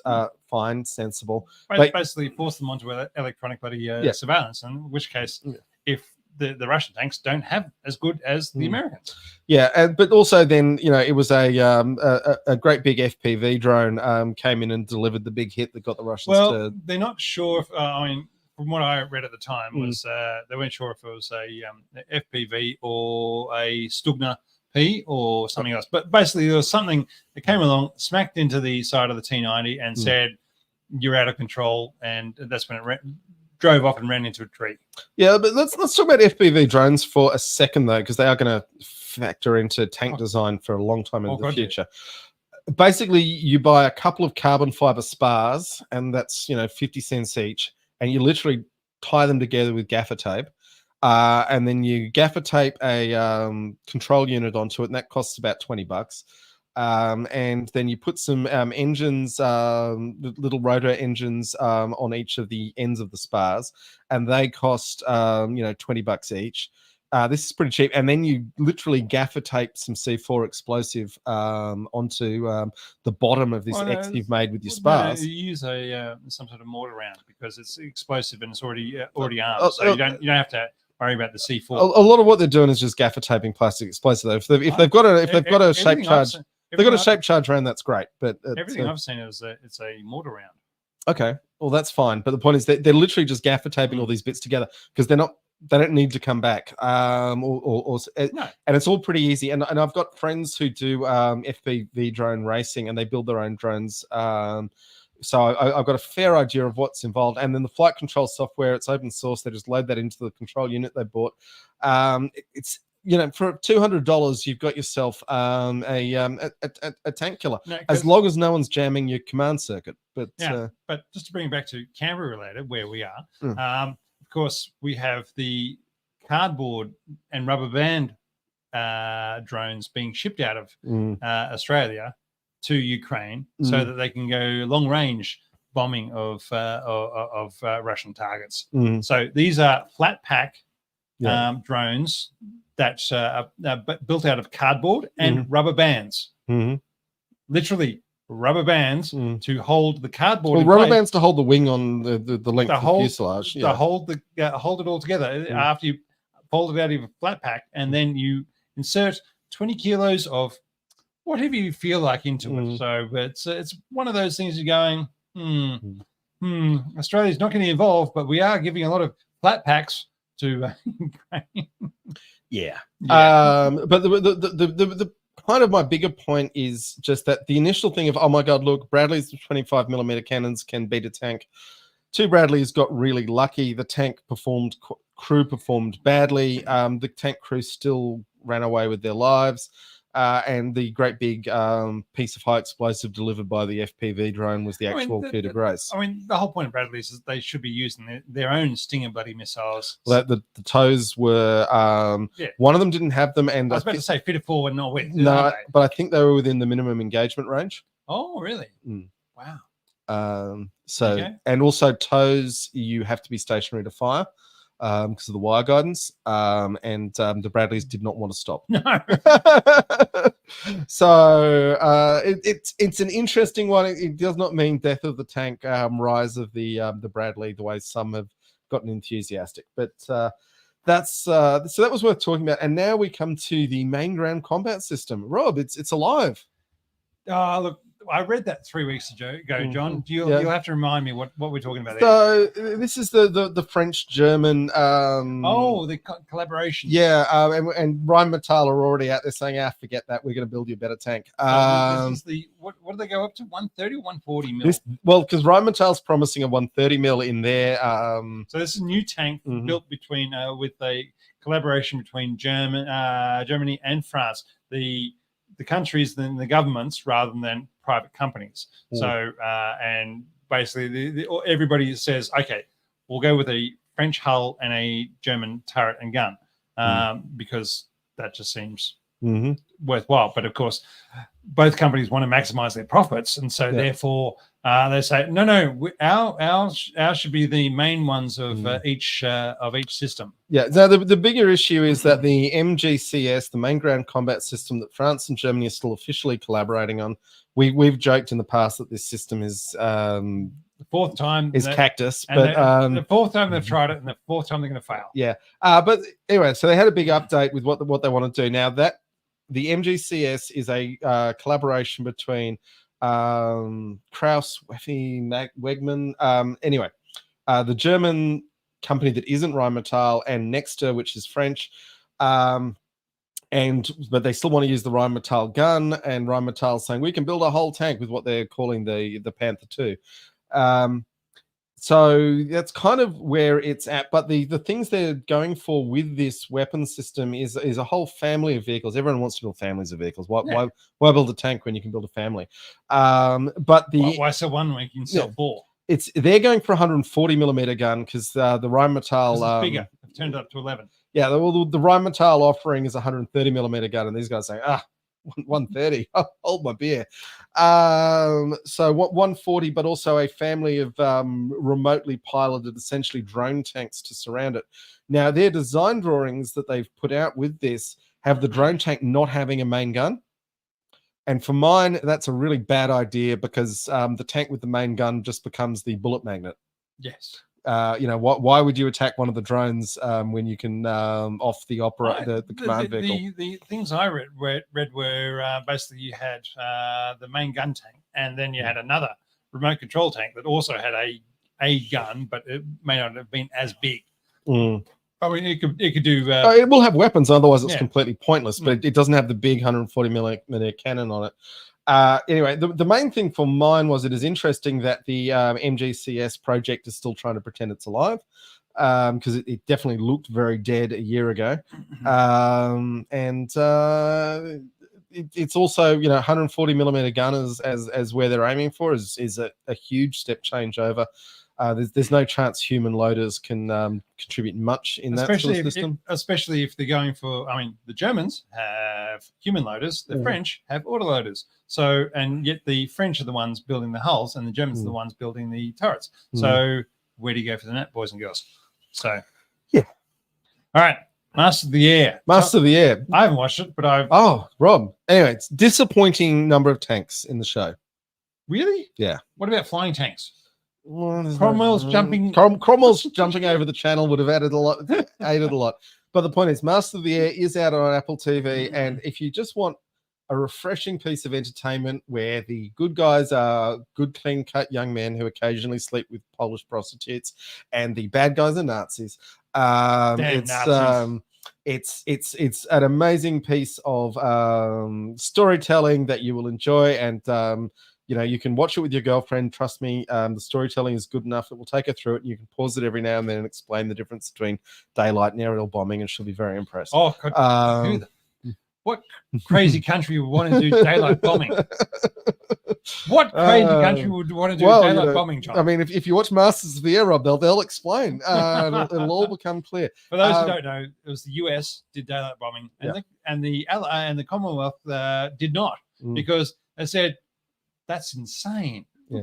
You're going to lose all your bombers. And it does a really good job of showing the effect on the crews. I mean, even one of the episodes that they've had, a crew finally got back after its 25th mission, and they have a huge party because they're done. They don't have to keep going up to this meat grinder. And a couple of the smarter guys at this party are like, we're throwing this huge party because these guys don't die. What does that say about our odds? Because just remember, Bomber Command, Commonwealth Forces Bomber Command was the highest percentage losing forces they had. So they were doing nighttime raids, and they were the highest casualties. So what the US were doing with their daytime raids, they must have been huge. Well, losses. I mean, the US 8th Air Army was almost defeated. It wasn't in the end because they were able to keep pumping men machines into it, and their tactics got better. So it basically was the Somme in the air, is what you're saying. Yeah, kind of. But then also the arrival of the Mustang with a Rolls-Royce Merlin engine gave long range fighter cover. I knew the Mustangs had long range fighter cover, basically with their drop tanks, and they could actually go further. But I didn't realize they had a Rolls-Royce. They were using Packard built Merlin engines, but they put the Merlin engine in the Mustang to take it from a mediocre plane to a competent long range one.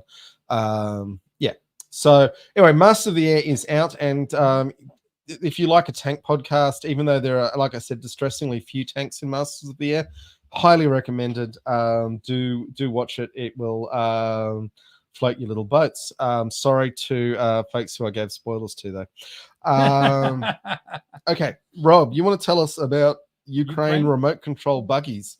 Now, it occurred a little while ago, but the reports have only started coming out the last couple of weeks, was Ukraine using remote control buggies with machine guns. And so they would drive these ATVs essentially with a remote control ATVs with a LMG or a medium machine gun mounted on top of it up to Russian trenches, and basically start blatting away so that they wouldn't have to do trench clearance with infantry, and saying, well, because FPVs are doing such a great job, why wouldn't you do the same sort of thing with with something that can carry more than just one or two bombs, being able to drive up and say, and look, they're light enough that they don't set off the anti-tank mines, is the important part, and they are robust enough that if they do set off any anti-personnel mines, they don't damage them, so they can keep going. They do look a lot more expensive than, say, an FPV drone. I think you could build an FPV drone for about $200, and these things are a bit pricier than that. But hey, if they're doing an effective job, then saving lives and basically clearing Russian trenches. Wow, there is an issue that the command channels for all of these things are jammable. Albeit at cost and expense and difficulty and specialized people doing it. And the poor bastards in the front lines of the Russian trenches do not have access to that. They might put it on your T90s. Yeah. They might put it on your T73 B3s.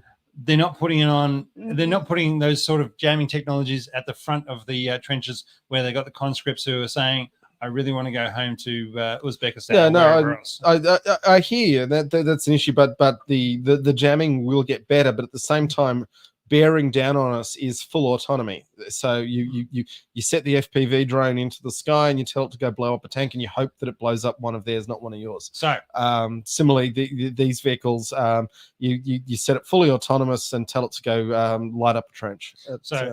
Was it 1989 or 1990 then, where not Cyberpunk, Shadowrun came out with the rigger, the person whose job it was to plug into the machine and drive all these drones around. And so 30 years later, we're finally getting the rigger role within the military. Yeah, it's coming. Sorry, Alan has just commented. Let me bring it up.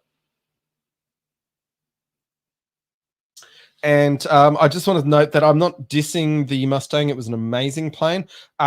Simply that it was the thing that made it amazing was its incredible long range and its ability to then fight at that long range. It wasn't the best fighter of the war. That's probably the P-47, but it was an amazingly good fighter plane at extremely long distances, which let it, escort bombers all the way to Berlin. So that's what I was trying to get at there. Yeah. All right, and the fall of Avdiivka. So, yep. It's over. The spoil heap has been conquered. Yes. The Ukrainians are pulling out of Avdiivka.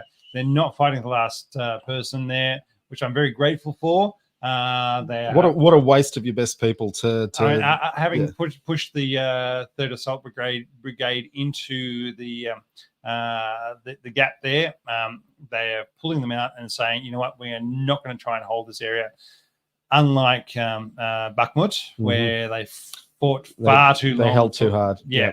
I'm very grateful for all those people who fought to save Avdiivka, but I'm glad they are pulling out and not trying to control it when their support lines have been cut, which is essentially what has happened. Is that the Russians what they do is they pinch off at the sides. Yeah, pinch off at the sides and cut off the support to assailant and then let it starve to death.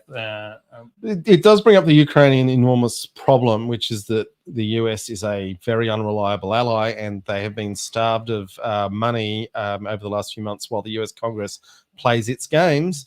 But I mean, realistically, it was, to my mind, it was Ukrainians always falling into the idea of we are still on the offensive. We are still on the offensive and not building any defensive lines beyond what they already had. Now, I think they're finally getting to the point where they're realizing we need to build the defensive lines that the Russians are doing as well in our occupied territories. We are no longer... But realistically, and I've been saying this for a while, because the thing is, Ukraine's... Avdiivka didn't have those defensive lines. They just had the town, and they were defending the town without any trenches. And the spoil heap, bro. Yeah, and the spoil heap, yes. But they didn't have the defensive lines around it that were supported and everything else. They're building those now, having held that area. Yeah. And for the next wave. But we just get to a point with the nature of the war. Ukraine is fighting a bigger power that is not going to stay stupid forever, and in fact, in the last year, has gotten a lot smarter in how it does things. And the world, for all sorts of crazy, messed up reasons, can't supply Ukraine with equipment at the same rate that the Russians are able to supply themselves with equipment. This is unfortunate. This is frankly awful for the West as it exists as a concept, but it's the reality, particularly when the US Congress is willing to cut off funding to an ally in the middle of a conflict. To three allies. Yeah, well, this is just coming to is the US a serious country that's a serious ally? And no, they're bloody. Let's not go there. But that is the question, and to our American listeners, that is the question the world is asking now as a result of the events. Because we know what's going to happen in November, and one way or the other, it's going to be bad for Ukraine. Yeah, well, bad for anyone who's an ally of the United States. Yeah, so. And we'll never see those nuclear subs we were promised. Yeah. Now, we're not going to go into Israel today because it is too depressing. And there's not really any tank-related stuff to talk about. It's too depressing. Yeah, that too. Yeah. So, folks, I think it's the end of the show. Cromwell? Yeah, Cromwell. Cat food. The cat food. The cat food. It got chewed up by tigers and panthers. Its armor wasn't good enough. It wasn't fast enough. But best tank in the world in 1942. When it was fast enough to get around to the size of both tigers and panthers, it was very effective. But if Vickers had actually built the gun they were building for the vehicle they were building it for, which is not an unreasonable thing to ask them to do. If they basically built Comet and put Comet on the beach on D-Day +1, then that would have been the stuff of legends. It would have been great. But instead, it was Lord Nuffield's horrible fat little fingers getting involved in everything. as I say, as Dad said, drive it to the Dam twice. three times, and drag it out twice. Yeah, that was a cavalier, I'm assuming. that would be it. All right. All right, folks, we've really appreciated your company, and thank you for listening. We think this has been one of the more consequential episodes we've done in terms of digging up some history that no one else seems to have been willing to dig up. Hopefully we're not completely wrong, but I don't think we are. Okay, and on that note, Thanks all. Take care. Yeah, we'll be back next month with a modern tank. Who knows?